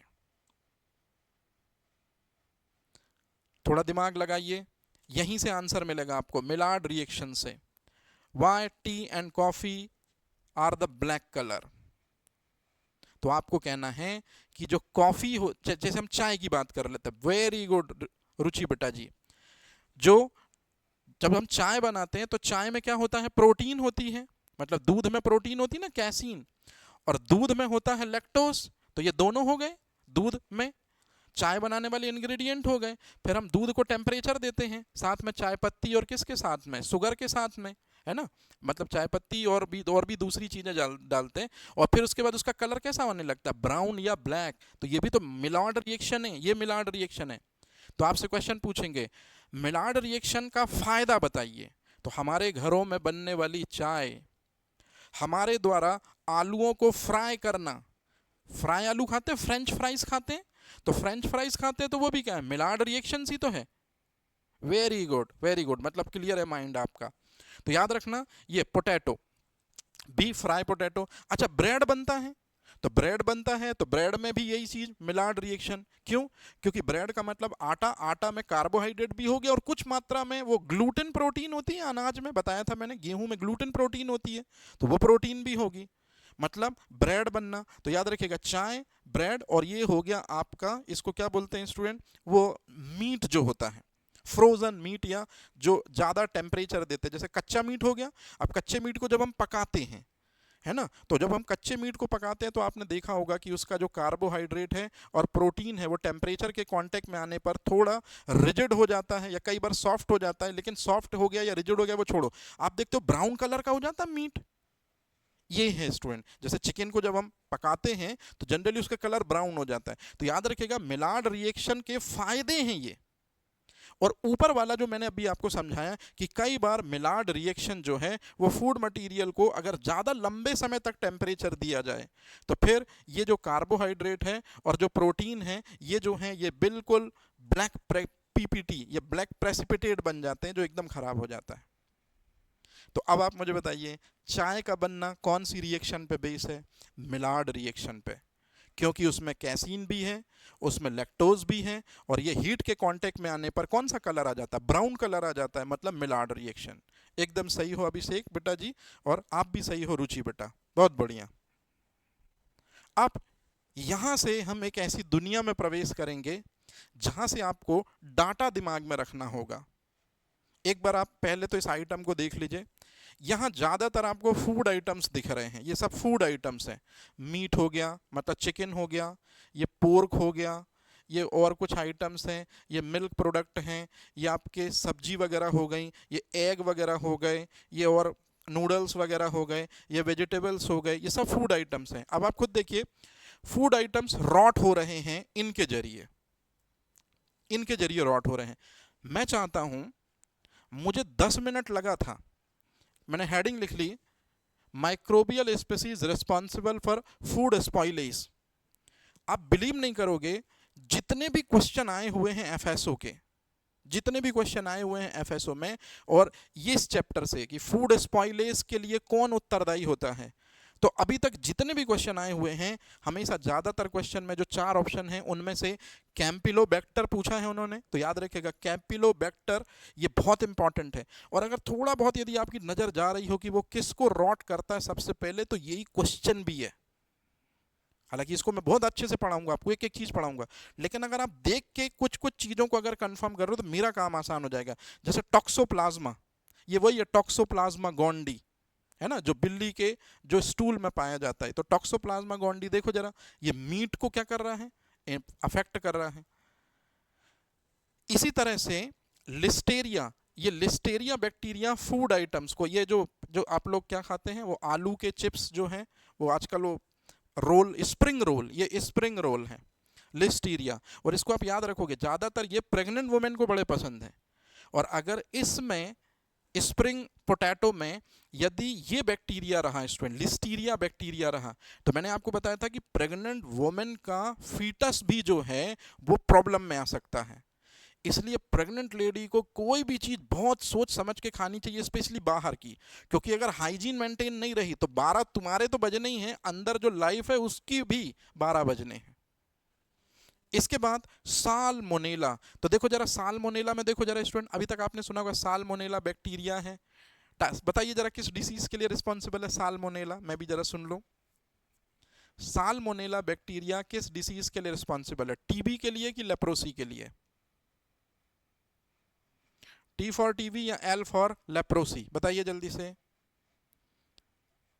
साल्मोनेला बैक्टीरिया, सुमित ने एकदम सही कहा, ना टीबी के लिए और ना लेप्रोसी के लिए, टाइफाइड के लिए। Very good. और एस मोरे, बिल्कुल सही कहा आपने। एक लेडी थी जिनका नाम है सेंट मैरी, मोरे से मैरी याद रखिएगा आप, स्पेशली एस मोरे आप तो याद रखिएगा। एक लेडी थी जिनका नाम है सेंट मैरी, उन्हीं ने सबसे पहले टाइफाइड को दुनिया को गिफ्ट दिया। वो एक कुक थी और उन्होंने ऐसा पानी भोजन बनाने के लिए यूज कर लिया जो टाइफाइड इन अफेक्टेड वाटर था, मतलब कंटामिनेटेड वाटर था। उस वाटर में क्या मिले हुए थे? Salmonella typhi bacteria. और वो जो कुक थी जिसका नाम था सेंट मैरी, उसने इस डिसीज को खाना बनाया तो बहुत सारे लोगों को उसने गिफ्ट दे दिया। बहुत सारे लोगों ने जब उस कंटामिनेटेड खाने को खाया तो उनको भी टाइफाइड हो गया, इसलिए सेंट मैरी का नाम बड़ा चलता है। 12th की बुकलेट जब आप देखेंगे तो वहां इसके बारे में पूछा जाता है। अब मेरे को आपको दूसरा फेज दिखाना है, हमेशा याद रखिएगा स्टूडेंट, देख लीजिए अच्छे से। जो ये बैक्टीरिया है, क्या नाम है इसका, साल्मोनेला जो बैक्टीरिया है, ये साल्मोनेला बैक्टीरिया कुछ को खराब करे चाहे ना खराब करे, अंडे की अपर लेयर जो वो कैल्शियम कार्बोनेट का शेल होता है ना, उसको खराब कर देती है। या उसके ऊपर जनरली बैक्टीरिया आपको कौन मिलेंगे, साल्मोनेला मिलेगा। और आपकी कई बार मैंने आदत देखी है कुछ एस्पिरेंट की, वो अंडे को जैसे ही लेते हैं दुकान से वो चाटते हैं। अरे भाई, धोखे से अगर उसमें साल्मोनेला अपर लेयर में हुआ तो तुम्हारा 12 बज जाने हैं। इसलिए थोड़ा हीरो बनना है, लेकिन हर जगह हीरो नहीं बनना, जहां जरूरत हो वहां बनना है। स्पेशली अपनी हेल्थ के साथ कभी भी आप हीरो ना बने, क्योंकि वो एक ऐसा फैक्टर है कि अगर वहां थोड़ा सा आड़ा टेढ़ा हुआ तो आप आड़े टेढ़े हो जाओगे। ठीक है। और फिर इस तरह से एक नोरो वायरस, तो ये देखो नोरो वायरस आपको दिख रहा होगा। ये जनरली नोरो वायरस जो ठंडे प्रदेश होते हैं, जैसे अमेरिका हो गया, यूके हो गया, जहां बर्फ बहुत ज़्यादा गिरती है, लगभग लगभग 9-10 महीने बर्फ रहती है, ठंडक बहुत ज़्यादा रहती है, तो वहां लंबे समय तक हम स्टोर करके रखते हैं चीज़ें, और उन्हीं स्टोर की गई लंबे समय तक चीज़ों में फिर दरअसल में ये वायरस अपने आप आ जाता है। अमेरिका के ज़्यादातर फूड पॉइजनिंग के केस में नोरो वायरस ही रिस्पॉन्सिबल है। तो हमको स्टूडेंट इन्हीं के बारे में पढ़ना ज़्यादातर, लेकिन मैं लेवल बहुत हैवी पढ़ाऊंगा। चलिए शुरू करते हैं स्टूडेंट। सबसे पहले आप देखिए जरा, ये एक टेबल बनी हुई है। कौन सा बैक्टीरिया कौन से फूड आइटम्स को रॉट करता है, ये सीधे सीधे मैंने एफएसओ के क्वेश्चन निकाल लिए हैं। थोड़ा टाइम लगा मुझे, हालांकि 10 दिन का टाइम लगा, लेकिन फिर फाइनल सीट आपके सामने आई। अब जैसे मैं आपसे पूछूं, चलिए बताइए बेटा जी, एक बैक्टीरिया है उसका नाम है स्यूडोमोनास, बताइए किसको अफेक्ट करेगा। तो मैंने अभी आपको बताया कि सबसे पहले इसका फेवरेट फूड आइटम्स है प्रोटीन, और फिर उसके बाद है फैट। तो स्यूडोमोनास बैक्टीरिया प्रोटीनियस फूड और फैट को ब्रेक करता है। और याद रखिएगा, ये प्रोटीन और फैट रिच सामग्री कौन सी होती है स्टूडेंट, तो आप बोलेंगे सर ये तो यही दो हैं। क्वेश्चन प्रिपेयर कर लिया आपने एक, ऐसे क्वेश्चन आएंगे स्टूडेंट इस चैप्टर से। स्यूडोमोनास जीवाणु किस फूड आइटम्स को सबसे जल्दी खराब करता है, या कौन सा फूड आइटम स्यूडोमोनास बैक्टीरिया के जरिए जल्दी कंटामिनेट हो जाता है, बताइए what is the right answer. Answer है meat and milk. So double M, आप इसको ऐसे याद रखेंगे, मीट एंड मिल्क और स्यूडोमोनास। तो स्यूडोमोनास में पी साइलेंट होता है और एस, तो अब आपको जो याद रखना, एम एम एस याद रख लो या एम एम पी याद रख लो, जैसे में आपको याद हो जाए। चलते हैं सेकंड क्वेश्चन की तरफ। बैसिलस सबटिलस एक ऐसा बैक्टीरिया है जो कैनेड फूड को सबसे ज्यादा खराब करता है। कैनेड फूड का मतलब है, आज के समय पे क्या होता है, फल और सब्जियां जो होती हैं उनको सुखा लिया जाता है। सुखा लिया जाता है मतलब ड्राई कर लिया जाता है, उनसे वाटर कंटेंट निकाल दिया जाता है और उनको एक डब्बे के अंदर रखा जाता है। और डब्बे के अंदर जब रखा किसको, फल और सब्जियों को स्टूडेंट, और एयर निकाल दी गई तो उसको कहते हैं air tight container. Air tight container के अंदर ऑक्सीजन नहीं होती, सिर्फ और सिर्फ ड्राई सब्जियां होती हैं या फल फ्रूट होते हैं। अरे हाँ या ना, इसी में अगर थोड़ा सा भी सुराख हो जाए या थोड़ा कभी आपने उस ढक्कन को खोला कुछ समय के लिए और अगर धोखे से एक बैक्टीरिया अंदर चला गया, इसका नाम आपको बहुत अच्छे से याद रखना है, और इस बैक्टीरिया के तार जो हैं वो नेपोलियन से जुड़े हुए हैं। इस बैक्टीरिया के जो तार हैं वो निकोलस एपर्ट से जुड़े हुए हैं। ये निकोलस एपर्ट जो हैं ये फ्रांस की सेना में बाबरची हैं, कुक हैं।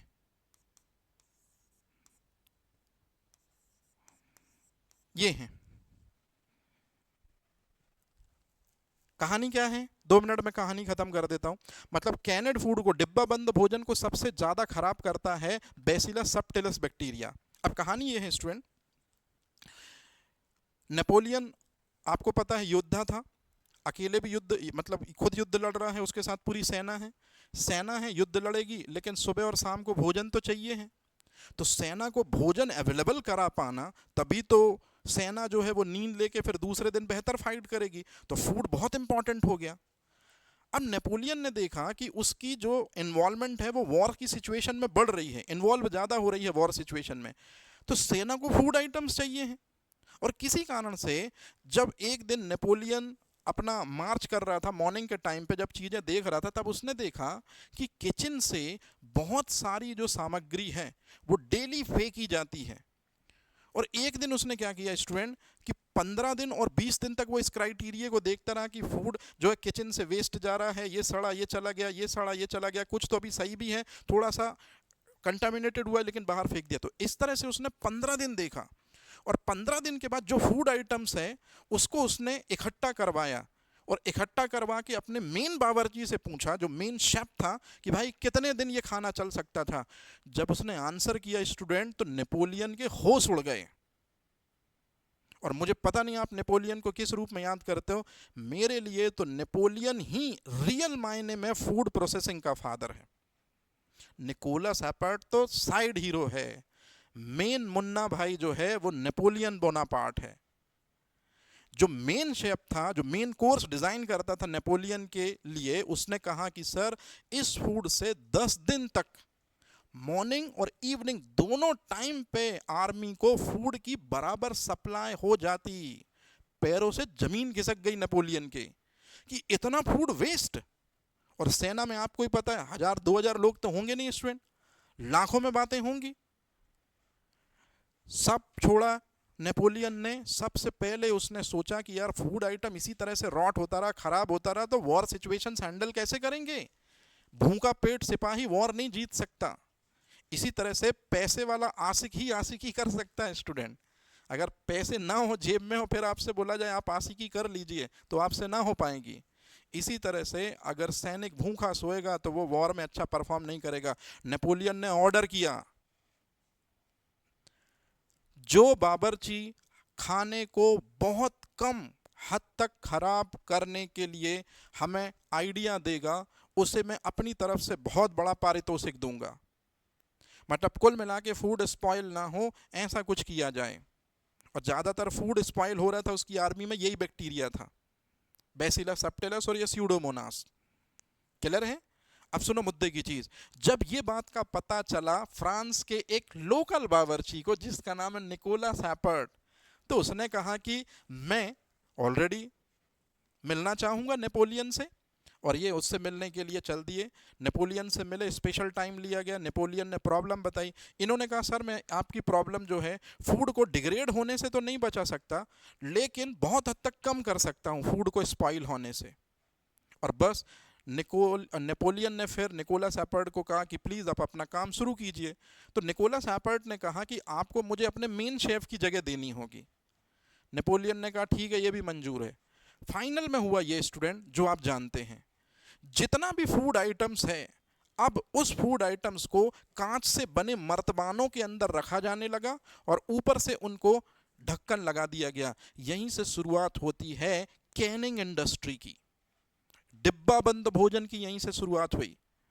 और कुछ समय बाद जब भरा जाता तो उसमें से ऑक्सीजन जो है वो निकालने की मेथड भी डेवलप कर ली। इसको कहते हैं एयर टाइट कंटेनिंग मेथड। तो कैनिंग इंडस्ट्री का भी फादर निकोलस एपर्ट को बोलते हैं स्टूडेंट, याद रखिएगा। और एयर टाइट कंटेनर का फादर भी निकोलस एपर्ट को बोलते हैं। मतलब डिब्बा बंद भोजन का आविष्कारक भी निकोलस एपर्ट है। और कैनिंग इंडस्ट्री में जो एयर टाइट कंटेनर यूज हुए उनके फादर भी निकोलस एपर्ट हैं। तो निकोलस एपर्ट ने क्या किया कि फूड आइटम्स को उन्होंने उस समय कांच के मर्तबान में भर दिया। तो अब फूड जनरली नहीं जल्दी सड़ता था लंबे समय तक। और चूंकि बावर्ची थे इसलिए वो बहुत अच्छे से जानते थे फूड का एस्पेक्ट। ये है स्टूडेंट रियलिटी। और निकोलस एपर्ट ने एक सबसे इंपॉर्टेंट चीज बताई नेपोलियन बोनापार्ट को कि सर आपको पता है कि फूड आइटम्स क्यों खराब होता है। तो नेपोलियन ने कहा कि मुझसे वॉर की चीजें पूछ लो, फूड आइटम्स की मैं नहीं बता पाऊंगा। तो निकोलस एपर्ट ने कहा कि एटमॉस्फेयर में सबसे गद्दार चीज जो है वो है नमी में ऑक्सीजन। नमी की जो ऑक्सीजन होती है, मतलब हमारे आसपास में जो ऑक्सीजन है, यही मीडियम देती है, यही पहुंच देती है माइक्रो ऑर्गेनिज्म को फूड मटेरियल के सरफेस से ज्वाइंट होने की। जैसे हवा हमारे चारों ओर है, सेब रख देंगे तो हवा सेब को टच करेगी, और इसी ऑक्सीजन की हेल्प से जो माइक्रोब्स हैं वो फूड मटेरियल की सरफेस में पहुंचते हैं। और बस सरफेस में पहुंचना ही तो उंगली पकड़ाना हुआ स्टूडेंट। फिर इसके बाद बाकी काम जो है वो खुद बैक्टीरिया कर लेते हैं। कि सरफेस में पहुंचे फूड आइटम्स की और फिर अपने सरफेस में लगकर वो अपने अंदर के जो जो एंजाइम है वो रिलीज करते हैं और फिर फूड रॉट होना शुरू हो जाता है। तो निकोलस एपर्ट ने कहा कि यदि हम कुछ ऐसा कर दें कि ऑक्सीजन को बैरियर बना दें या ऑक्सीजन के लिए बैरियर बना दें, ऑक्सीजन को फूड आइटम से कनेक्ट ही ना होने दें। अगर ऑक्सीजन फूड आइटम से कनेक्ट नहीं होगा तो माइक्रोब भी फूड आइटम से कनेक्ट नहीं होंगे। तो जब नेपोलियन को ये पता चला तब नेपोलियन ने सबसे बेस्ट बावर्ची का खिताब दिया। लेकिन अब ये बंद कमरे में हुआ है स्टूडेंट, इस बात का कोई लिखित में नेपोलियन ने निकोलस एपर्ट को प्रूफ नहीं दिया। हालांकि बाद में निकोलस एपर्ट ने जब ये चीज बताई तो दुनिया ने कागज मांगे, और जब कागज मांगे तो उन्होंने कहा कि नहीं, उन्होंने तो हमें दिया है। तो अब इसी चीज को लेके जो हिस्ट्री वाले लोग हैं वो इस पर डिबेट करते हैं। वो कहते हैं नहीं, कुछ लोग कहते हैं, खैर जो भी है हमें कुछ नई चीजें पता चली। याद रखिएगा, ऐसे बने फूड इंडस्ट्री के फादर या प्रोसेसिंग फूड इंडस्ट्री के father Nicolas Appert, Napoleon Bonaparte की वजह से। और अब आता है स्टूडेंट अगली चीज, एक बैक्टीरिया है जिसका नाम है क्लॉस्ट्रीडियम बोटुलिनम। ये क्लॉस्ट्रीडियम बोटुलिनम जो बैक्टीरिया है ये फूड आइटम्स के अंदर ऐसी चीजें उत्पन्न कर देता है जो आपके ब्रेन और आपके स्पाइनल कॉर्ड की जो एक्टिविटी है उनको कोलैप्स कर देती हैं। आपके सोचने, समझने, विचारने, देखने, सुनने की क्षमता प्रभावित होती है कई बार अगर फूड आइटम्स में क्लॉस्ट्रीडियम बोटुलिनम हो। और यदि कभी आपने मेरा पहले का लेक्चर सुना होगा तो मैंने हमेशा ये चीज बोली है कि फूड पॉइजनिंग के लिए, खाद्य विषाक्तता के लिए उत्तरदायी कौन सा जीवाणु होता है। तो मैंने हमेशा इसको नंबर 1 पोजीशन पर रखा है, क्योंकि ये एमपीपीएससी में क्वेश्चन पूछा जाता है और सीजीपीएससी भी क्वेश्चन पूछ चुकी है कि खाद्य विषाक्तता के लिए रिस्पॉन्सिबल बैक्टीरिया, खाद्य विषाक्तता के लिए मतलब फूड पॉइजनिंग के लिए रिस्पॉन्सिबल पैथोजन, रिस्पॉन्सिबल बैक्टीरिया, तो खाद्य विषाक्तता के लिए उत्तरदायी जीवाणु। तो याद रखिएगा स्टूडेंट, क्लॉस्ट्रीडियम बोटुलिनम उसका नाम है। ये नंबर 1 पोजीशन पे आता है फूड पॉइजनिंग के लिए, मतलब चीज़ों को सड़ाने गलाने के लिए। और बाय चांस आप उन्हीं सड़ी गली चीज़ों को खा लेते हो तो आपको प्रॉब्लम हो जाती है। लेकिन इसके अलावा एक और बैक्टीरिया का नाम मैंने बताया था, जिन्होंने पुराना सेशन अटेंड किया है जल्दी बताओ कौन सा बैक्टीरिया। कि क्लॉस्ट्रीडियम बोटुलिनम के अलावा भी एक बैक्टीरिया है जो फूड पॉइजनिंग के लिए रिस्पॉन्सिबल है। कोई बताएगा मेरे को? अगर आप नहीं बता रहे हो तो फिर मैं लिख रहा हूँ, इसी के ऊपर लिख दे रहा हूँ इंग्लिश में, साल्मोनेला बेसिलाई। पढ़ाया था कभी, साल्मोनेला बेसिलाई। और इन दोनों को मैं ब्रैकेट में ले रहा हूं स्टूडेंट। ये दो बैक्टीरियल स्पीसीज हैं, ये एमपीपीएससी ने पूछा है और ये सीजीपीएससी ने पूछा है, और एफएसओ के लिए अब ये दोनों इंपॉर्टेंट हो जाएंगे। तो याद रखिएगा, क्लॉस्ट्रीडियम बोटुलिनम और salmonella bacilli, these are the 2 bacterial species who responsible the process of food poisoning. Very good Aarti, बहुत बढ़िया बेटा। साल्मोनेला बेसिलाई पूरा नाम है इसका। और इसी वजह से देखिए कौन सी प्रॉब्लम होती है इन दो की वजह से, बोटुलिज्म। बोटुलिज्म का मतलब ये होता है फूड पॉइजनिंग। जब भी आप बोटुलिज्म वर्ड सुने इसका मतलब है फूड पॉइजनिंग, सड़ी गली चीजें हैं। और सड़ाया 101% पहला क्लॉस्ट्रीडियम बोटुलिनम ने है, अगर वो नहीं है तो साल्मोनेला बेसिलाई ने सड़ाया होगा, और वो फूड आइटम्स आपने बाय मिस्टेक या जानबूझकर खा लिया होगा और फिर आपको फूड पॉइजनिंग हो गई होगी। तो फूड पॉइजनिंग को शॉर्ट में बोटुलिज्म भी कह सकते हैं, क्योंकि बैक्टीरिया रिस्पॉन्सिबल है क्लॉस्ट्रीडियम बोटुलिनम इसलिए। और सबसे लास्ट में है लैक्टोबैसिलस, बताने की जरूरत नहीं है। आप लोग दूध लेते हैं, कई बार गर्म करना भूल जाते हैं। इस टाइम पे तो ऑलरेडी होता है, जैसे मेरे साथ परसों ही हुआ कि दूध ले लिया लेकिन गर्म करना भूल गया, तो 1 घंटे बस हुआ था, वो दूध दे गया था 8 बजे और मैं गर्म नहीं कर पाया, तो देखा मैंने कि 9 बजे दूध फट गया। दूध फट गया मतलब खराब हो गया। जल्दी से बताइए कौन से बैक्टीरिया ने किया होगा ऐसा दूध को खराब? वो आप मेरे से बेहतर जानते हैं, लैक्टोबैसिलस। इसमें ऐसे क्वेश्चन बनेंगे इस चैप्टर से, लेकिन ये तो शुरुआत है। याद रखिएगा, अगर मैं किसी चीज़ पर टाइम लेता हूं तो फिर पूरा पीएचडी करके ही चीज़ें देता हूं। मतलब आपके लिए भी रोल होता है, लेकिन फिर आपकी चीज़ें बहुत कम हो जाती हैं। चलते हैं आगे। कुछ कवकों के नाम देख लीजिए जो फूड आइटम्स को रॉट कराते हैं, स्पेशली ये एग्जाम में ही वाले क्वेश्चन है। तो कुछ कवक की एक स्पीसीज है एस्परजिलस, ये वही एस्परजिलस है जिसकी वजह से LSD औषधि और बहुत सारे डिसीज होते हैं। तो एस्परजिलस की कुछ स्पीसीज जो हैं ये अनाज को और मूंगफली को क्या करती हैं, उनके ऊपर एक टॉक्सिन्स क्रिएट करती हैं जिसका नाम है एफ्लाटॉक्सिन। और एफ्लाटॉक्सिन्स जो हैं यदि ग्रेन्स में और मूंगफली में आ जाते हैं और अगर आप उन एफ्लाटॉक्सिन्स वाली चीज़ों को खा लेते हैं जो एस्परजिलस के जरिए सिक्रीट टॉक्सिन है, तो आपको कैंसर तक हो सकता है। मतलब ये चीज़ मैंने आपको पहले भी बताई है कि एस्परजिलस जो कि एक फंगस है वो अपने अंदर से ये टॉक्सिन निकालती है, एफ्लाटॉक्सिन निकालती है। और ये एफ्लाटॉक्सिन जो है ये विष है, इंग्लिश में टॉक्सिन बोलते हैं। और जनरली ये एफ्लाटॉक्सिन जो है यदि फूड के अंदर चला गया, जैसे कौन सा फूड है स्टूडेंट, ये दो फूड हैं, ग्रेन्स हो गया और मूंगफली, इन दोनों के अंदर यदि ये चला गया और आपने यदि इस फूड को खा लिया जिसके अंदर ये एफ्लाटॉक्सिन था, तो फिर आपको ये प्रॉब्लम भी हो सकती है। थोड़ा याद रखिएगा, ये सबसे पिटा हुआ क्वेश्चन है FSO का। Sir Clostridium botulinum anaerobic bacteria है, रिस्पॉन्सिबल हो सकता है कैनेड फूड। बिल्कुल बिल्कुल बिल्कुल बिल्कुल, क्यों नहीं होगा। दिक्कत ये नहीं है सुमित, दिक्कत ये है कि जब भी आपने क्या किया है, बैक्टीरिया जैसे ही आप इस जो जनरली जो कैनेड फूड है उसको कभी आप अगर ओपन करते हैं तो ओपन करने की वजह से और दूसरे बैक्टीरिया उसके अंदर जाएंगे, और जब उसके ऊपर दूसरे बैक्टीरिया जाएंगे तो ज़्यादातर चांस क्लॉस्ट्रीडियम बोटुलिनम का नहीं है, लेकिन एक और बैक्टीरिया है जिसका नाम क्या है, साल्मोनेला बेसिलाई। उस वजह से वो रिस्पॉन्स, उस वजह से वो डिग्रेड हो सकता है, उस वजह से वो स्पॉइल हो सकता है। और सबसे इंपॉर्टेंट चीज जो एनारोबिक बैक्टीरिया का कॉन्सेप्ट क्लॉस्ट्रीडियम में है, वो नेचर से ऑक्सीजन नहीं लेता है सर्वाइवल के लिए, वो फूड आइटम्स को रॉट करके और न्यूट्रिशन लेता है, इसलिए वो एनारोबिक है। एनारोबिक का सीधा सा मतलब हुआ कि जिसको न्यूट्रिशन के लिए नेचर की ऑक्सीजन नहीं चाहिए, फूड आइटम से रॉट करके वो एनर्जी ले लेगा। और क्लॉस्ट्रीडियम ऐसा ही करता कि उसको नेचर की ऑक्सीजन से कोई लेना देना नहीं है, वो तो जो फूड आइटम्स मिलेगा उसको रॉट करके अपने लिए एनर्जी ले लेगा और अपने अंदर के बायोकेमिकल सब्सटेंस उस फूड में रिलीज कर देगा।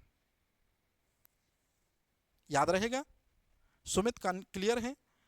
मतलब जो कंफ्यूज हो रहे हो, मैं समझ गया आपको कि एनारोबिक बैक्टीरिया है, तो एनारोबिक बैक्टीरिया न्यूट्रिशन के लिए, खुद के न्यूट्रिशन के लिए उसको फूड आइटम्स को रॉट करना पड़ता है। तो नेचर की ऑक्सीजन नहीं चाहिए उसको लाइफ एक्सपांड करने के लिए, लेकिन फूड आइटम्स को तो रॉट करना होगा तब तो उसको न्यूट्रिशन मिलेगा। ये है वो स्टोरी। चलते हैं आगे। अगला है पेनिसिलियम जो है, ये पेनिसिलिन जो है, जो ऑलरेडी आपने सुना होगा, इसी को ब्लैक ब्लैक कह रहा हूं, ग्रीन और ब्लू मोल्ड कहते हैं पेनिसिलिन को। और जनरली आपने संतरों को, ऑरेंज को, और ब्रेड तो नहीं स्टूडेंट, ब्रेड के लिए स्पेशली एक वर्ड है जिसको आपको हमेशा याद रखना है। ब्रेड जो है उसको जो खत्म करता है या डिस्ट्रॉय करता है उसका नाम है राइजोपस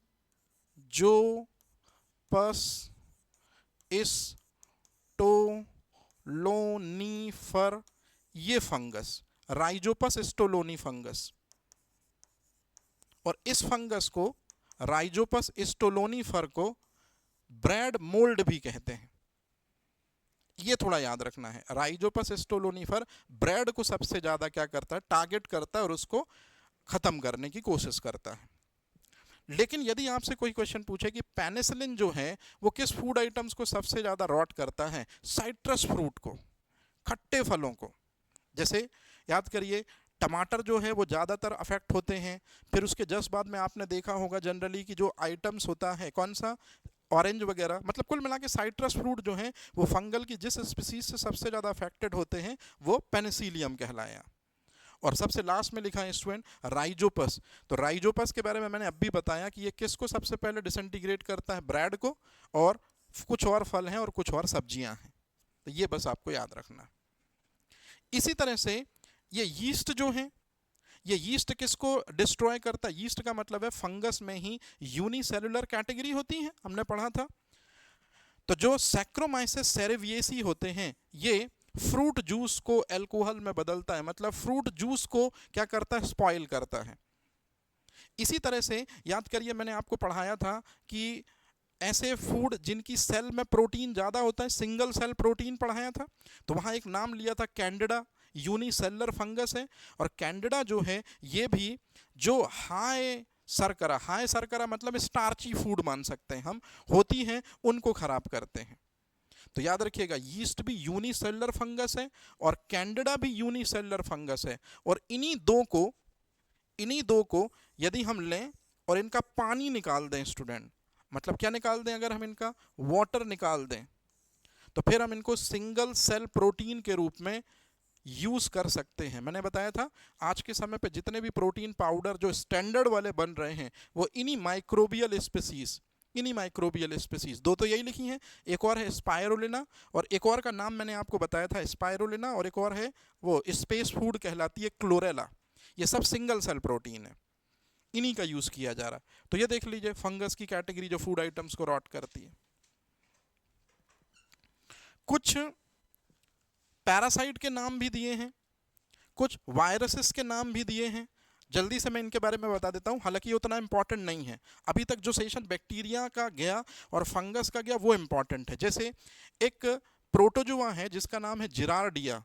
जिरार्डिया जो है ये वाटर में मिक्स हो जाता है, जैसे जनरली बिल्ली के स्टूल में होता है, बिल्ली के मल में होता है। किस में आ गया स्टूडेंट, वाटर में आ गया, वाटर कंटामिनेटेड हो गया, उसी वाटर से सब्जियां धुल ली गई और आपने सब्जियां फिर नहीं धुली और वही कंटामिनेटेड जो वेजिटेबल है उनको आपने खा लिया, तो लीजिए प्रॉब्लम हो सकती है। तो याद रखिएगा ये जियार्डिया जो पैरासाइट है ये इनको दरअसल में क्या करता है, स्पॉइल करने की फुल कोशिश करता है।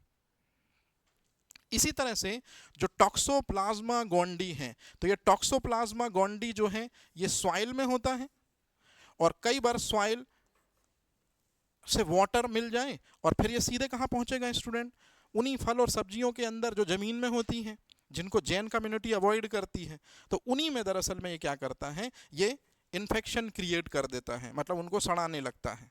तो बस आपको दो चीजें याद रखने की, दो प्रोटोजुआ की स्पीसीज हैं, एक का नाम है जियार्डिया, एक का नाम है टोक्सोप्लाज्मा गोंडी। ये भी फूड मटेरियल को रॉट करने में हेल्प करते हैं। लेकिन जब भी हम वायरस की बात करते हैं तो सिर्फ एक ही वायरस का नाम सबसे टॉप मोस्ट में आता है लिस्ट में, नोरो वायरस। और नोरो वायरस से रिलेटेड सबसे ज़्यादा जो फूड मटेरियल के स्पॉइल होने के मामले हैं और उन स्पॉइल फूड मटेरियल को खाने के मामले हैं, ये अमेरिका में सबसे ज़्यादा आते हैं। क्योंकि अमेरिका में ठंड पड़ती है, लंबे समय तक फूड में स्टोर करके मीट को रखे रहते हैं और उसमें ये नोरो वायरस जो है वो लंबे समय तक यदि आप मीट को रखे रहते हैं तो अपने आप उसमें ग्रो अप हो जाता है और इस तरह के फूड आइटम्स को जब आप खाते हैं तो फिर फूड पॉइजनिंग का केस मिलता है। मतलब ये वायरस जो है नोरो वायरस, याद रखिएगा स्टूडेंट, कच्चे फल और सब्जियों में और सबसे इंपॉर्टेंट चीज मीट में, और स्पेशली कहाँ की बात कर रहा हूँ मैं, यूएसए की बात कर रहा हूँ। ये यूएसए गवर्नमेंट का डाटा ही है। और याद रखिएगा आपको मैंने कभी ना कभी ये चीज़ तो सिखाया होगा कि जब भी उल्टी और दस्त होते हैं माइक्रोबियल कंटामिनेशन की वजह से, इसका सीधा मतलब है फूड पॉइजनिंग, और फूड पॉइजनिंग होगी तो डिहाइड्रेशन होगा। तो नोरो वायरस अमेरिका में बहुत से लोगों को फूड पॉइजनिंग से अफेक्ट कर डिहाइड्रेशन के केस तक ले जाता है और कई बार ये डिहाइड्रेशन इतना सीवियर होता है, पानी की कमी इतनी ज़्यादा होती है कि पर्सन की डेथ तक हो जाती है। तो लीजिए स्टूडेंट, यहाँ ये हमारा चैप्टर होता है खत्म।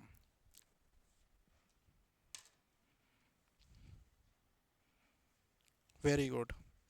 नहीं, नोरो वायरस डीएनए हैपावायरस बिल्कुल सही है, एक और है डीएनए हैपावायरस। नोरो वायरस के अलावा एक और वायरस मुझे पढ़ाना चाहिए, डीएनए हैपावायरस, लेकिन 2 मिनट रुको आरती बेटा, है ना। स्टूडेंट चैप्टर क्लोज हो गया। हमने कौन सा चैप्टर कंप्लीट कर लिया,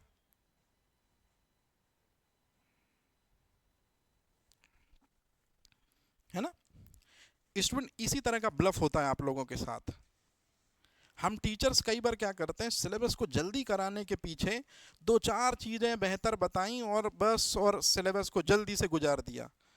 जबकि अगर आप अभी तक का सेशन देखोगे तो मैंने जो कैटेगरी दी थी उसका कुछ भी नहीं पढ़ाया है। 1 घंटे 18 मिनट और 45 सेकंड हो चुके हैं मेरे को, और अभी मैंने सेशन शुरू भी नहीं किया है, क्योंकि उस सेशन में क्या चीज पढ़ना है स्टूडेंट हमको। हमारा जो टॉपिक है आप खुद देखिए क्या पढ़ना है हमको अपने टॉपिक में। ये कैसे रॉट होता है, ये कैसे रॉट होता है मतलब स्पॉइल होता है, ये कैसे स्पॉइल होता है, ये कैसे स्पॉइल होता है, ये कैसे स्पॉइल होता है, ये पढ़ना था हमको। लेकिन जो हमने अभी पढ़ा ये पढ़ा बेसिक। अगर बेसिक स्ट्रांग हो गया, 90% बेसिक अगर आपके माइंडसेट में चीजें क्लियर हो गई, तो अब मुझे कोई दिक्कत नहीं है सब्जेक्ट पढ़ाने के लिए।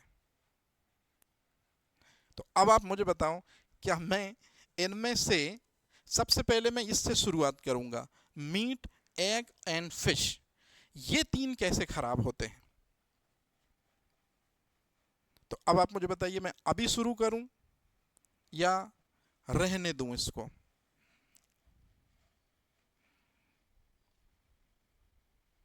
स्टूडेंट मैं एक चीज बता दूं, कल मेरी ट्रेन है 4 बजे, मुझे निकलना है कल, तो ये लास्ट क्लास होगी।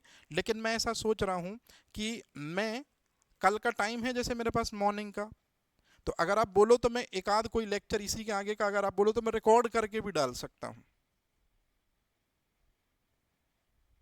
मैं रिकॉर्ड करके भी सेशन कंप्लीट कर सकता हूं अगर आप रिकॉर्डेड लेक्चर देख पाओ तो। क्योंकि अगर आप कल का लेक्चर मतलब अगर मैं रिकॉर्ड नहीं कर पाया कल का सेशन है ना, तो फिर मैं कल से जा रहा हूं, और आपको भी पता है स्टूडेंट कल तारीख है 25, तो 25 से मैं जाऊंगा, फिर मतलब ऑफ है, फिर मैं 3 को मिलूंगा आपसे। कब मिलूंगा? 3 को। तो जल्दी से मुझे सिर्फ ये बता दीजिए कि क्या मैं रिकॉर्डेड लेक्चर डाल दूं तो आप देख लोगे, या फिर 3 तारीख को लाइव में ही हम मिलें, फिर जैसा आप बोल दो मैं वैसा कर लूंगा।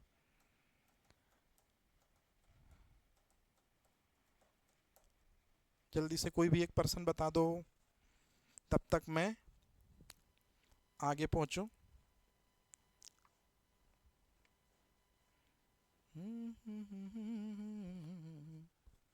अरे कुछ बोल ही नहीं रहे हो यार।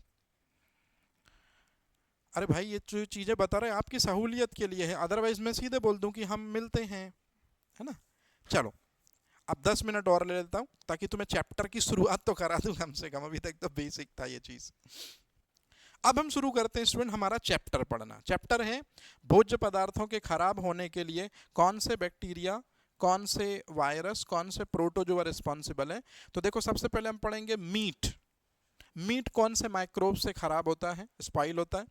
मुर्गी के अंडे किससे खराब होते हैं, और सी फूड किन से खराब होता है। तो ये कुछ नई चीजें हैं जिनको आपको पढ़ना होगा। जैसे मैं सबसे पहले शुरू करता हूं स्टूडेंट, आप खुद देखिए मांस कैसे खराब होता है। क्लियर है ये चीज? तो मांस कैसे खराब होता है, अब यहां से हमारा सेशन शुरू हो रहा है। ये ऑलरेडी आपको पता है कि ये सब मांस के मेज है, इसमें एग बस नहीं है, बाकी जितनी भी चीजें हैं ये सब मांस आपको दिख रहा होगा। तो स्पॉइलेज ऑफ मीट कैसे होता है स्टूडेंट, ये रहा मेन चीज। सबसे पहले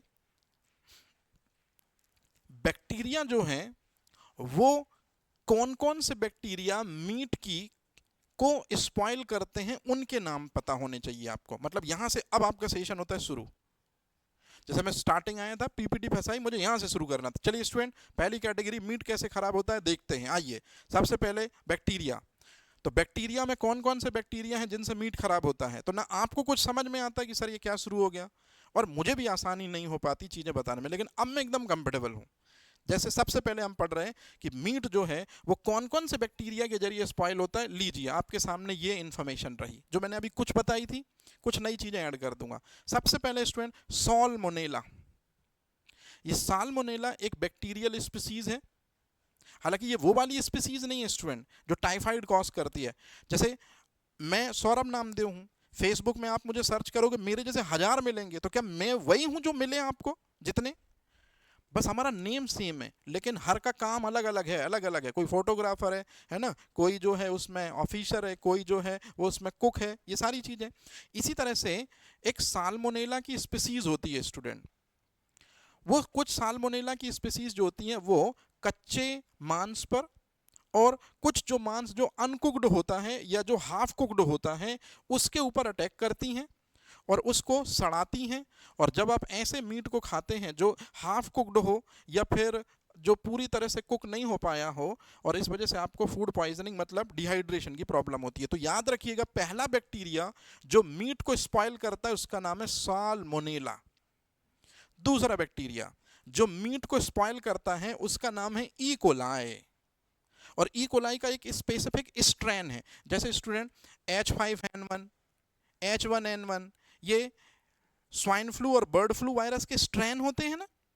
अरे स्ट्रेन का मतलब है कि वो दरअसल में स्ट्रक्चर, जिससे हमको पता चले कि वो वायरस कैसे बना है।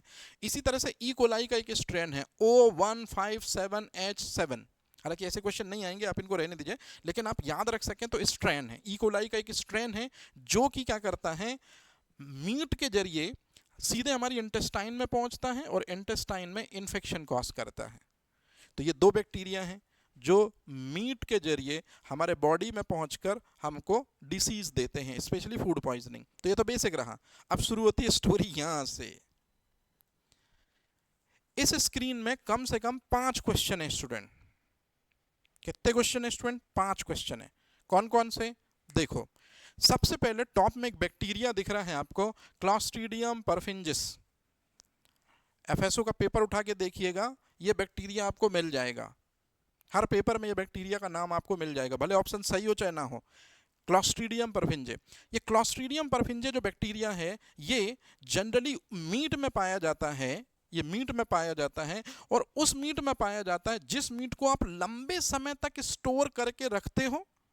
और लंबे समय तक स्टोर करके आपने फ्रिज में रख दिया, थोड़ा सा काटा, फिर उसके बाद उसको गर्म कर लिया, खा लिया, फिर काटा, फिर रखा, फिर गर्म किया, फिर खा लिया। मतलब जो मीट लंबे समय तक गर्म करते हो आप, उसी मीट में ये पनपता है। तो जैसे कि आप ये देख रहे हो, ये मीट, और ये आप लंबे समय तक गर्म कर रहे हो, लंबे समय तक। तो लंबे समय तक जब आप गर्म करोगे, तब ये बैक्टीरिया ऐसी सिचुएशंस में पनपता है जिसका नाम है क्लॉस्ट्रीडियम परफिंजिस। ये पहला क्वेश्चन है कि कौन सा बैक्टीरिया जो है लंबे समय तक फूड आइटम्स को जब हम टेम्परेचर देते हैं तब उनके ऊपर, स्पेशली वो मीट होना चाहिए लेकिन तब उसके ऊपर वो अपीयर होता है। तो याद रखिएगा, क्लॉस्ट्रीडियम परफिंजिस। और अगर जैसे जनरली हम मांस को क्या करते हैं, 1 घंटे 1.5 घंटे पकाते ही पकाते हैं, तब तो वो सॉफ्ट हो पाता है। चिकन को ही हम लगभग 45 मिनट 1 घंटे पका देते हैं स्टूडेंट। तो जब पोर्क वगैरह की बात आती है, बीफ की बात आती है, तब हम कई बार 1 घंटे से ज़्यादा हो जाता है इनको हीट के टेम्परेचर में, जिस वजह से बैक्टीरिया बड़ा कॉमन आ जाता है।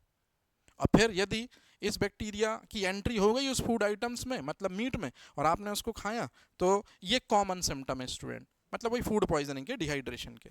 तो ये याद रखना है स्टूडेंट, ये लाइन, कि कौन सा बैक्टीरिया जो है वो मीट की फूड पॉइजनिंग का सबसे कॉमन रीजन है, मीट के जरिए फूड पॉइजनिंग का। और टेम्परेचर जोड़ दिया तो परफिंजिस चले जाना, 100% यही है। अब ये एक प्रॉब्लम है, मैंने इसके बारे में आपको शुरू में भी बताया था। एक बैक्टीरिया है स्टूडेंट जिसका नाम है लिस्टेरिया मोनोसाइटोजेंस। और ये लिस्टेरिया मोनोसाइटोजेंस जो बैक्टीरिया है, ये प्रोसेस्ड मीट में पाया जाता है। मतलब प्रोसेस्ड मीट का मतलब होता है ऐसा मीट जिसमें से वाटर कंटेंट निकाल दिया गया, फ्रिज में रख दिया गया स्टोर करके, फिर आप उसको यूज़ कर रहे हो। और धोखे से अगर कोई लेडी, प्रेग्नेंट लेडी, अगर ऐसे फूड आइटम्स को, स्पेशली मीट के बारे में पढ़ रहे हैं तो मीट ही की बात कर लेते हैं, अगर कोई लेडी ऐसा मीट यूज़ करती है जो प्रोसेस्ड मीट है, लंबे समय से रखा हुआ है, और लंबे समय से रखे हुए प्रोसेस्ड मीट में ये बैक्टीरिया यदि आ गया, और ये बैक्टीरिया आता ही है क्योंकि ये अपीयर ही होता है इसी मीट पे जो प्रोसेस्ड मीट होता है। मतलब बढ़िया तरीके से कट किया, साफ आप किया, है ना, उसके अंदर से एयर वगैरह, मतलब वाटर कंटेंट निकाल के ड्राई कर लिया हमने, ऐसे को बोलते हैं अपन प्रोसेस्ड मीट। तो प्रोसेस्ड मीट के ऊपर ये जो बैक्टीरिया है लिस्टेरिया मोनोसाइटोजेंस, ये अपीयर होता है। और अगर धोखे से प्रेग्नेंट लेडी ने इसको कंज्यूम कर लिया, तो आप खुद देखो स्टूडेंट, उसकी सबसे पहले इम्यूनिटी कमज़ोर करेगा, और जब उसकी इम्यूनिटी कमज़ोर करेगा तो ये जो बैक्टीरिया है ये कहाँ जाएगा, अंदर ब्लड में मिलके फीटस तक, और कई बार फीटस को भी मारने का दम है इसके पास, या फीटस को परेशान कर सकता है। और फीटस परेशान हुआ तो आप परेशान होगे। मतलब सोचो कहाँ से कहाँ तक का इसका रेंज है स्टूडेंट। और इसी को मेडिकल साइंस में लिस्टेरियोसिस डिसीज कहा जाता है। सो लिस्टेरियोसिस डिसीज जनरली यूएसए में यूके में ऐसी डिसीज है जो प्रोसेस मीट के लंबे समय तक रखे रहने की वजह से अगर वो कंटामिनेटेड हो जाए और कोई प्रेग्नेंट लेडी उसे कंज्यूम कर ले तो ये प्रॉब्लम हो सकती है। 5 क्वेश्चन है स्टूडेंट। प्रोसेस मीट में कौन सा बैक्टीरिया पनपता है? लिस्टेरियोसिस डिसीज किसे कहते हैं? गर्भवती महिलाओं को सबसे ज्यादा किस बैक्टीरिया, मीट में पनपने वाले किस बैक्टीरिया से खतरा है? क्लॉस्ट्रीडियम परफिंजिस क्या है? कहाँ कैसी सिचुएशंस में ये इन्वॉल्व होता है? थोड़ा ध्यान रखिएगा, इंपॉर्टेंट है, मतलब बैक्टीरिया में ये पेज ज्यादा इंपॉर्टेंट है। अब चलते हैं आगे। बिल्कुल यही लेवल रहेगा स्टूडेंट। अपनी क्लासेस दूसरे जो इंस्टीट्यूट हैं उनमें भी बिल्कुल अच्छे तरीके से पढ़ाएंगे, ऐसा नहीं कि उनमें नहीं पढ़ाएंगे, बिल्कुल मेहनत करेंगे, हर टीचर मेहनत करता है स्टूडेंट के लिए। लेकिन अपन लोग जो मेहनत कर रहे हैं वो उस लेवल पे कि जब आप ही बोल दो कि हाँ भाई ठीक है, सफिशिएंट है सर, क्योंकि इतने एलिजिबल हो, इतने समकक्ष हो, मेंटल लेवल जो है नेचुरल इंटेलिजेंसी का उस लेवल में आप पहुंच चुके हो कि यदि कभी कोई चैप्टर वीक पढ़ा दिया, कोई चैप्टर काम चलाऊ पढ़ा दिया, वो आपको समझ में आ जाता है। तो हम बिल्कुल भी नहीं चाहते स्टूडेंट कि एटलीस्ट आप लोगों के साथ हम ब्लफ करें। भले ही हमारे पास में कम स्टूडेंट हैं, कोई दिक्कत नहीं, लेकिन अब देखिए मुझे कल जाना है, उसके बावजूद भी मैं क्लास लेने को तैयार हूँ। अभिषेक का कहना है कि सर लाइव क्लास ले लो, तो आप लाइव बोल रहे हो तो मैं लाइव भी ले लूँगा, मतलब लेकिन लाइव फिर 3 के बाद होगी। लेकिन आप में से अगर किसी का आता कि सर हम रिकॉर्डेड लेक्चर देख लेंगे तो मैं रिकॉर्ड कर भी देता। मतलब अपन का ऐसा है कि अपने काम से गद्दारी नहीं स्टूडेंट, है ना, क्योंकि आप सब अपने भाई बहन के जैसे हो। अगर आपसे अगर मान लो गद्दारी करेंगे तो फिर कहाँ बची ईमानदारी दिखाने के लिए? ठीक है, अरे एंजॉय नहीं करना, वहां जाके कुर्सियां सेट करानी पड़ेंगी, डोंगे चम्मच लाने पड़ेंगे, पूरा बेहतर हमारे ही ऊपर जिम्मे होगा, है ना। ठीक है, फैमिली फंक्शन है, लेकिन ठीक है, एंजॉय तो करेंगे ही करेंगे। हाँ, मैं एक काम करूंगा, एक लेक्चर रिकॉर्ड करके चला जाऊंगा 1-1.5 घंटे का, जितने का बनेगा आप देख लेना उसको, है ना। नहीं आऊंगा इतने दिन तो कम से कम कुछ नया मिल जाएगा। चलो अब यहां देखो स्टूडेंट, मीट को कौन सा वायरस इन्फेक्ट करता है? ठीक है, जो चीज अभी किसी बच्चे ने मेरे को बताया था, आई थिंक वो कौन था जिसने मेरे को ऑलरेडी ये चीज बताई थी, और मेरे को ऐसा लगता है कि वो आरती थी बेटा। देखो बेटा आरती, आपका स्टेटमेंट आ गया है। जो वायरस मीट को कंटामिनेटेड करता है, मीट को स्पॉइल करता है, उसमें नंबर 1 पोजीशन पे नोरो वायरस है। एक ही वायरस जिसका नाम आपको याद रखना है सबसे ज्यादा। और दूसरा वायरस मैं बताना भूल गया था, तो आरती बेटा ने बताया था कि वो है हेपेटाइटिस और ई वायरस। ये हेपेटाइटिस ई भी कुछ जगह लिखा और बी भी लिखा है, तो उससे कंफ्यूज मत होना, ठीक है ना। सो हेपेटाइटिस ई भी बोल देते, बी भी बोल देते। मैं सर्च कर रहा था, मुझे दोनों मिल रहे थे। आप तो हेपेटाइटिस याद रखना, मतलब कुल मिला के डीएनए हेपा वायरस। और जनरली ये बेटा ऐसे इस तरह से ये स्प्रेड आउट होता है। यदि पोर्क जो होता है, सुअर का मांस पोर्क कहलाता है, उसमें दरअसल में ये बैक्टीरिया पनपता है। कौन? जिसका जेनेटिक मटेरियल डीएनए होता है। अब 2 चीजें आपको सिखानी है स्टूडेंट, जरा अच्छे से देखिए, ये इंटरव्यू के 2 क्वेश्चन है। एक वायरस है उसका नाम है नोरो वायरस, और एक वायरस है उसका नाम है रोटा वायरस, मतलब दोनों ही वायरस हैं। इस डब्बे में जो चीजें लिखी हैं जरा आप इनको एक बार पढ़ लीजिए, और जब आप पढ़कर फ्री होंगे तब आपको पता चलेगा कि यही तो क्वेश्चन है दरअसल में कॉम्पिटिटिव का। मतलब कॉम्पिटिटिव में ये क्वेश्चन आता है, लेकिन एफएसओ में लेवल थोड़ा हाई है, इसलिए क्वेश्चन यहाँ नहीं आएगा।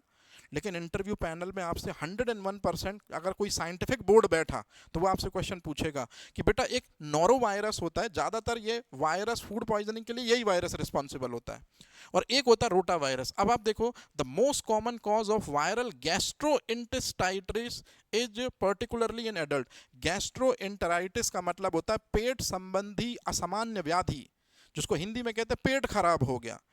तो उस वायरस की वजह से जिसमें पेट खराब होता है जनरली एडल्ट का, तो जब भी एडल्ट का पेट खराब होता है और कोई वायरस रिस्पॉन्सिबल है तो 90% केसेस में नोरो वायरस रिस्पॉन्सिबल है। और जब भी किसी इन्फेंट का मतलब जो बच्चा पैदा हुआ है ना, एंड यंग चिल्ड्रन का पेट खराब होता है, मतलब गैस्ट्रोएंटेराइटिस प्रॉब्लम आती है, तो उसके लिए नोरो नहीं, उसके लिए रोटा वायरस रिस्पॉन्सिबल होता है।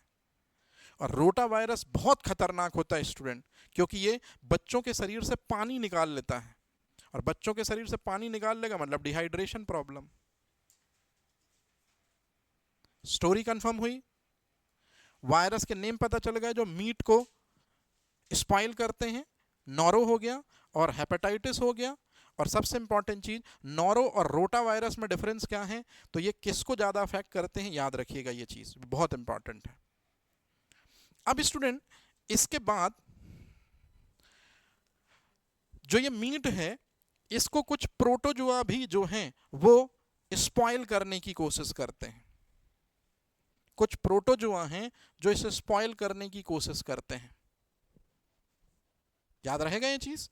अब आप देख लो जरा, कौन सा प्रोटोजुआ स्पॉइल करने की कोशिश करता है। पहला नाम ये दिया है स्टूडेंट, ये क्वेश्चन है आपका कि इनमें से कौन सा प्रोटोजुआ मीट को स्पॉइल करने में बहुत इंपॉर्टेंट रोल प्ले करता है। आंसर है टॉक्सोप्लाज्मा गोंडी, और वो लिखा भी हुआ है तो आपको बहुत आसान हो जाएंगी चीजें।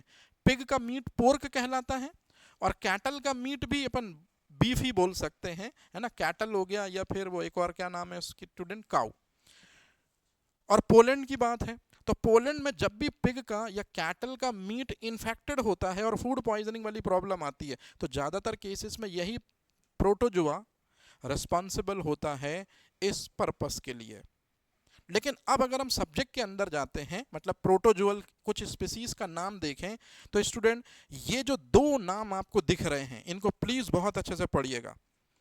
पहला नाम है स्टूडेंट ट्रिचिनेला स्पाइरलिस। ट्रिचिनेला स्पाइरलिस, और ये उसका इमेज है, ये है वो प्रोटोजुआ।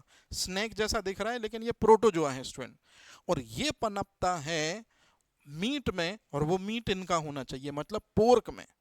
बहुत आता है ये क्वेश्चन, बहुत अच्छा क्वेश्चन है, और ये आता भी है कि कौन सा प्रोटोजुआ सुअर के मांस में या पोर्क में जो है वो ओरिजिन होता है, उसकी उत्पत्ति होती है, और फिर उसको वो स्पॉइल करता है। तो याद रखिएगा, बहुत ज़्यादा पूछा जाता है कि कहाँ पर। लेकिन अगर कभी अगर आपसे क्वेश्चन पूछा जाए कि अगर पोलैंड की बात करी जाए, पोलैंड की बात करी जाए, तो वहाँ इसी स्पीसीज का नाम है, मतलब ये आप याद रखिएगा कि टॉक्सोप्लाज्मा गोंडी भी है वो स्पीसीज। लेकिन टॉक्सोप्लाज्मा गोंडी यदि 4 ऑप्शंस में नहीं है तो आप सबसे पहले इसको टिक करने जाएंगे, ट्रिचिनेला, ये उसका इमेज है, ये पैरासाइट है स्टूडेंट, याद रहेगा ये चीज। और दूसरा है टीनिया सेजिनेटा। तो ये टीनिया सेजिनेटा जो है, आप देखिए स्टूडेंट, ये आपको दिख रहा होगा काऊ, ये उसके अंदर जो है वो जो डॉटेड स्ट्रक्चर ग्रेन्यूल जैसे दिख रहे होंगे वो टीनिया सेजिनेटा है। और इसी को जब हमने साफ किया और ये मीट वगैरह जिसको हम बीफ कहते हैं यूज़ किया, और ये यूज़ किया का मतलब है ये बंदे ने खा लिया, तो इसी मीट के अंदर ये चीज़ होती है टीनिया सेगिनेटा। और ये टीनिया सेगिनेटा जो है इसका स्ट्रक्चर ऐसा होता है स्टूडेंट, ये इस तरह से स्ट्रक्चर होता है इसका, जैसे एस्कैरिस का स्ट्रक्चर होता है। तो ये इतना बड़ा जो परजीवी है ये हमारे बॉडी के अंदर चला जाता है। तो यदि आपसे कभी कोई क्वेश्चन पूछे कि गौ मांस में पाया जाने वाला टैपवर्म, मतलब ये चीज टैपवर्म जो ह्यूमन की इंटेस्टाइन में रहकर अपना न्यूट्रिशन लेता है और गौ मांस के जरिए हमारे बॉडी में आता है, याद रखिएगा उसका नाम है टीनिया सेजिनेटा। तो टीनिया सेजिनेटा दरअसल में वो प्रोटोजुआ है जो मांस में ही होता है, और जब इंसान ऐसा मीट कंज्यूम करता है तो ये टीनिया सेजिनेटा जो प्रोटोजुआ है ये ह्यूमन के अंदर चला जाता है। याद रहेगा ये चीज। मेन स्टूडेंट नाम है, मुझे थोड़ा टाइम लगा इस चैप्टर को बनाने के लिए, लेकिन जब इन्फॉर्मेशन आपके पास आएगी ना तो फाइनल इन्फॉर्मेशन आएगी, आपको फिर अलग से चीज़ें में परेशान नहीं होना पड़ेगा। और कुछ जो फैक्ट छूटेंगे अपन उनको बढ़िया क्वेश्चन में कंप्लीट कर लेंगे, कौन सा भी हमारा एग्जाम है अपन बहुत अच्छी प्रिपरेशन कर लेंगे, बस आप बने रहना, ठीक है, हौसला नहीं हारना। और अब आती है स्टूडेंट, जब हम बैक्टीरिया पढ़ चुके, वायरस पढ़ चुके, सोचो मैं कितना ब्रॉड तरीके से आपको चीजें बता रहा हूं कि पहले मीट में देख रहे हैं, फिर हम अंडे में भी ऐसे ही देखेंगे कि बैक्टीरिया, वायरस, प्रोटोजोआ, फंगस। अब देखो आप, मीट जो है वो किस फंगस के जरिए खराब होता है, तो इसमें सबसे पहले दो ही फंगस के नेम मुझे स्टूडेंट मिले हैं, एक है एस्परजिलस फंगस और दूसरी है पेनिसिलिन, याद रहेगा। और कुछ बुकों में म्यूकर ओरेजाई भी लिखा था, तो मैंने वो लिख दिया स्टूडेंट। तो ये ही दो फंगस हैं स्टूडेंट। बस 5 मिनट चलिए रहना। तो स्टूडेंट ये एस्परजिलस, ये एक फंगस है जो मीट में जनरली उत्पन्न होती है, और मीट में उत्पन्न होती है और उसको सड़ा देती है, और सड़ा देती है तो उसका रीजन माइक्रोटॉक्सिन से, मतलब छोटे छोटे छोटे छोटे टॉक्सिन सब्सटेंस होते हैं। और ये पेनिसिलियम और ये म्यूकर ओरेजाई, ये फंगस जो है ये मीट को कंटामिनेटेड करते हैं। मतलब आपको मेन याद रखना है 1, 2 और 3। और ये चीज भले आपसे काम ना आए, कहाँ, मान लो कोई क्वेश्चन नहीं आता है, लेकिन आप इंटरव्यू के लिए तैयार रहना। इंटरव्यू में ऐसे ही क्वेश्चन पूछेंगे, बताइए मीट किससे खराब होता है। अगर आपने धोखे से गिनवा दिया एक बार कि मीट सर जिस बैक्टीरिया से खराब होता है उसका नाम ये है, जिस वायरस से खराब होता सर उसका नाम ये है, जिस प्रोटोजोआ से खराब होता सर उसका नाम ये है, जिस फंगस से खराब होता सर उसका नाम ये है। आपने क्वेश्चन पूछा एक, उन्होंने आपसे, आपने 4 आंसर किए हैं, वो भी अलग अलग कैटेगरीज में, तो वो समझ जाएंगे कि आपने बहुत अच्छी प्रिपरेशन की है। और इंटरव्यू में 50 मार्क्स आपको, 120 पोस्टें हैं स्टूडेंट। यदि आप सिर्फ और सिर्फ थ्योरी के बेस पे अंदर होना चाहते हो तो बिल्कुल नहीं हो पाएगा। आपको इंटरव्यू में बोलना ही होगा, तब आप 120 पोस्टों में जगह बना पाओगे, क्योंकि 20 तो रिजर्व हो जानी है, 100 ही बचनी पोस्ट है। तो याद रखिएगा, आपको झक मार के पढ़ना पड़ेगा। आपके पास इंफॉर्मेशन का जखीरा होना चाहिए, और वो नहीं कि सिर्फ मुंह में होना चाहिए, आपसे बोलते भी आना चाहिए, क्योंकि इंटरव्यू के 50 मार्क्स के दम पर ही आप एफएसओ की पोस्ट उठा पाओगे स्टूडेंट। मेरी बात लिख लो, और अगर मेरी बात पे बिलीव नहीं है तो जब फाइनल कट ऑफ आएगा हम उसमें देखेंगे। याद रखिएगा ये चीज, अगर आपके पास सिर्फ नॉलेज अंदर है तो आप अभी से मिरर प्रैक्टिस करके उसे बोलने की कोशिश कीजिए इंटरव्यूअर के सामने। 50 मार्क्स बहुत होते हैं स्टूडेंट, बहुत होते हैं 50 मार्क्स। और एक दो पोस्ट से, एक दो मार्क्स से आप पीछे रह जाओगे तो आपको बहुत अखरेगा कि साल भर हमने प्रिपरेशन की यार, एक दो मार्क्स। इसलिए जो पढ़िए बिल्कुल सॉलिड पढ़िए, याद हो जाना चाहिए, और उसे थोड़ा सा प्रैक्टिस करते रहिए दूसरे के सामने बोलने की। आप बहुत अच्छा कर लोगे, बहुत अच्छा कर लोगे। लो स्टूडेंट, पहला सेगमेंट क्लोज हुआ, पहला सेगमेंट क्लोज हुआ। मतलब मैंने आपको क्या पढ़ाया है स्टूडेंट, एक बार आप खुद ही देख लो अभी तक के लेक्चर में। मतलब मुझे तो हंसी सी आ रही है ना। और हंसी इसलिए आ रही है क्योंकि अगर ये चैप्टर है स्टूडेंट, ये पूरा का पूरा चैप्टर है जो मैंने आज पढ़ाना शुरू किया था, और 1 घंटे 41 मिनट पहले शुरू किया था सेशन, तो इसमें से मैं सिर्फ और सिर्फ ये चीज पढ़ा पाया अभी मैं, सिर्फ ये चीज पढ़ा पाया कि मीट स्पॉइलेज कैसे होता है। अब मुझे पढ़ाना है पोल्ट्री, और पोल्ट्री का मतलब सीधा सा स्टूडेंट एग की तरफ इशारा है कि एग कैसे स्पॉइल होता है। तो अब ये चीज मैं कल रिकॉर्डेड कर जाऊंगा स्टूडेंट। लगभग लगभग 1-1.5 घंटे की क्लास रहेगी।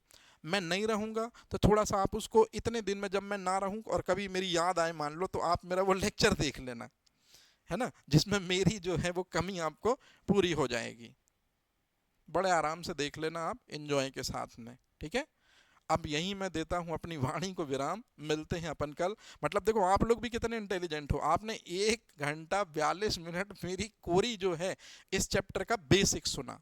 लेकिन जरूरी है बेसिक, क्योंकि बेसिक ही तो आपसे वहां पूछेंगे वो हर बार। जैसे मैंने देखा कि एमपीपीएससी मेंस में स्टूडेंट टेस्ट सीरीज ज्वाइन कर रहे हैं, आजकल क्रेज चल पड़ा है, क्लासें खाली हैं, टेस्ट सीरीज ज्वाइन कर रहे हैं। उनको लग रहा है कि टेस्ट सीरीज में जो क्वेश्चन दिए जाएंगे उनका आंसर हम रट लेंगे, हमारा सिलेक्शन हो जाएगा। अरे भाई, जब तक आप उसके बारे में बेसिक नहीं पढ़ोगे अच्छे तरीके से, तब तक कैसे आप टेस्ट सीरीज में आंसर बेहतर लिख लोगे। और पोस्टें आनी है 150, 200, 300, तो सिलेक्टेड लोग ही अंदर जाएंगे। और आप सोचो कि बस टेस्ट सीरीज के आंसर को रट के आप अंदर चले जाओ, तो ऐसा कैसे पॉसिबल हो सकता है। तो थोड़ा तो अपना दिमाग लगाओ। याद रखिएगा स्टूडेंट, आपको बेसिक स्ट्रॉन्ग करना है, जितना बेहतर स्ट्रॉन्ग होगा बेसिक, उतनी जल्दी प्री निकल जाएगा, मेंस में भी आंसर फॉर्मेटिंग करने में आपको आसानी होगी। तो अब मैं ज़्यादा टाइम नहीं लेता हूँ, हैप्पी जर्नी का मैसेज आ गया, अब मैं निकलता हूँ। हालांकि कल निकलना है स्टूडेंट, ठीक है, रिकॉर्ड कर जाऊँगा, जब मन हो देख लेना आप। Thank you very much.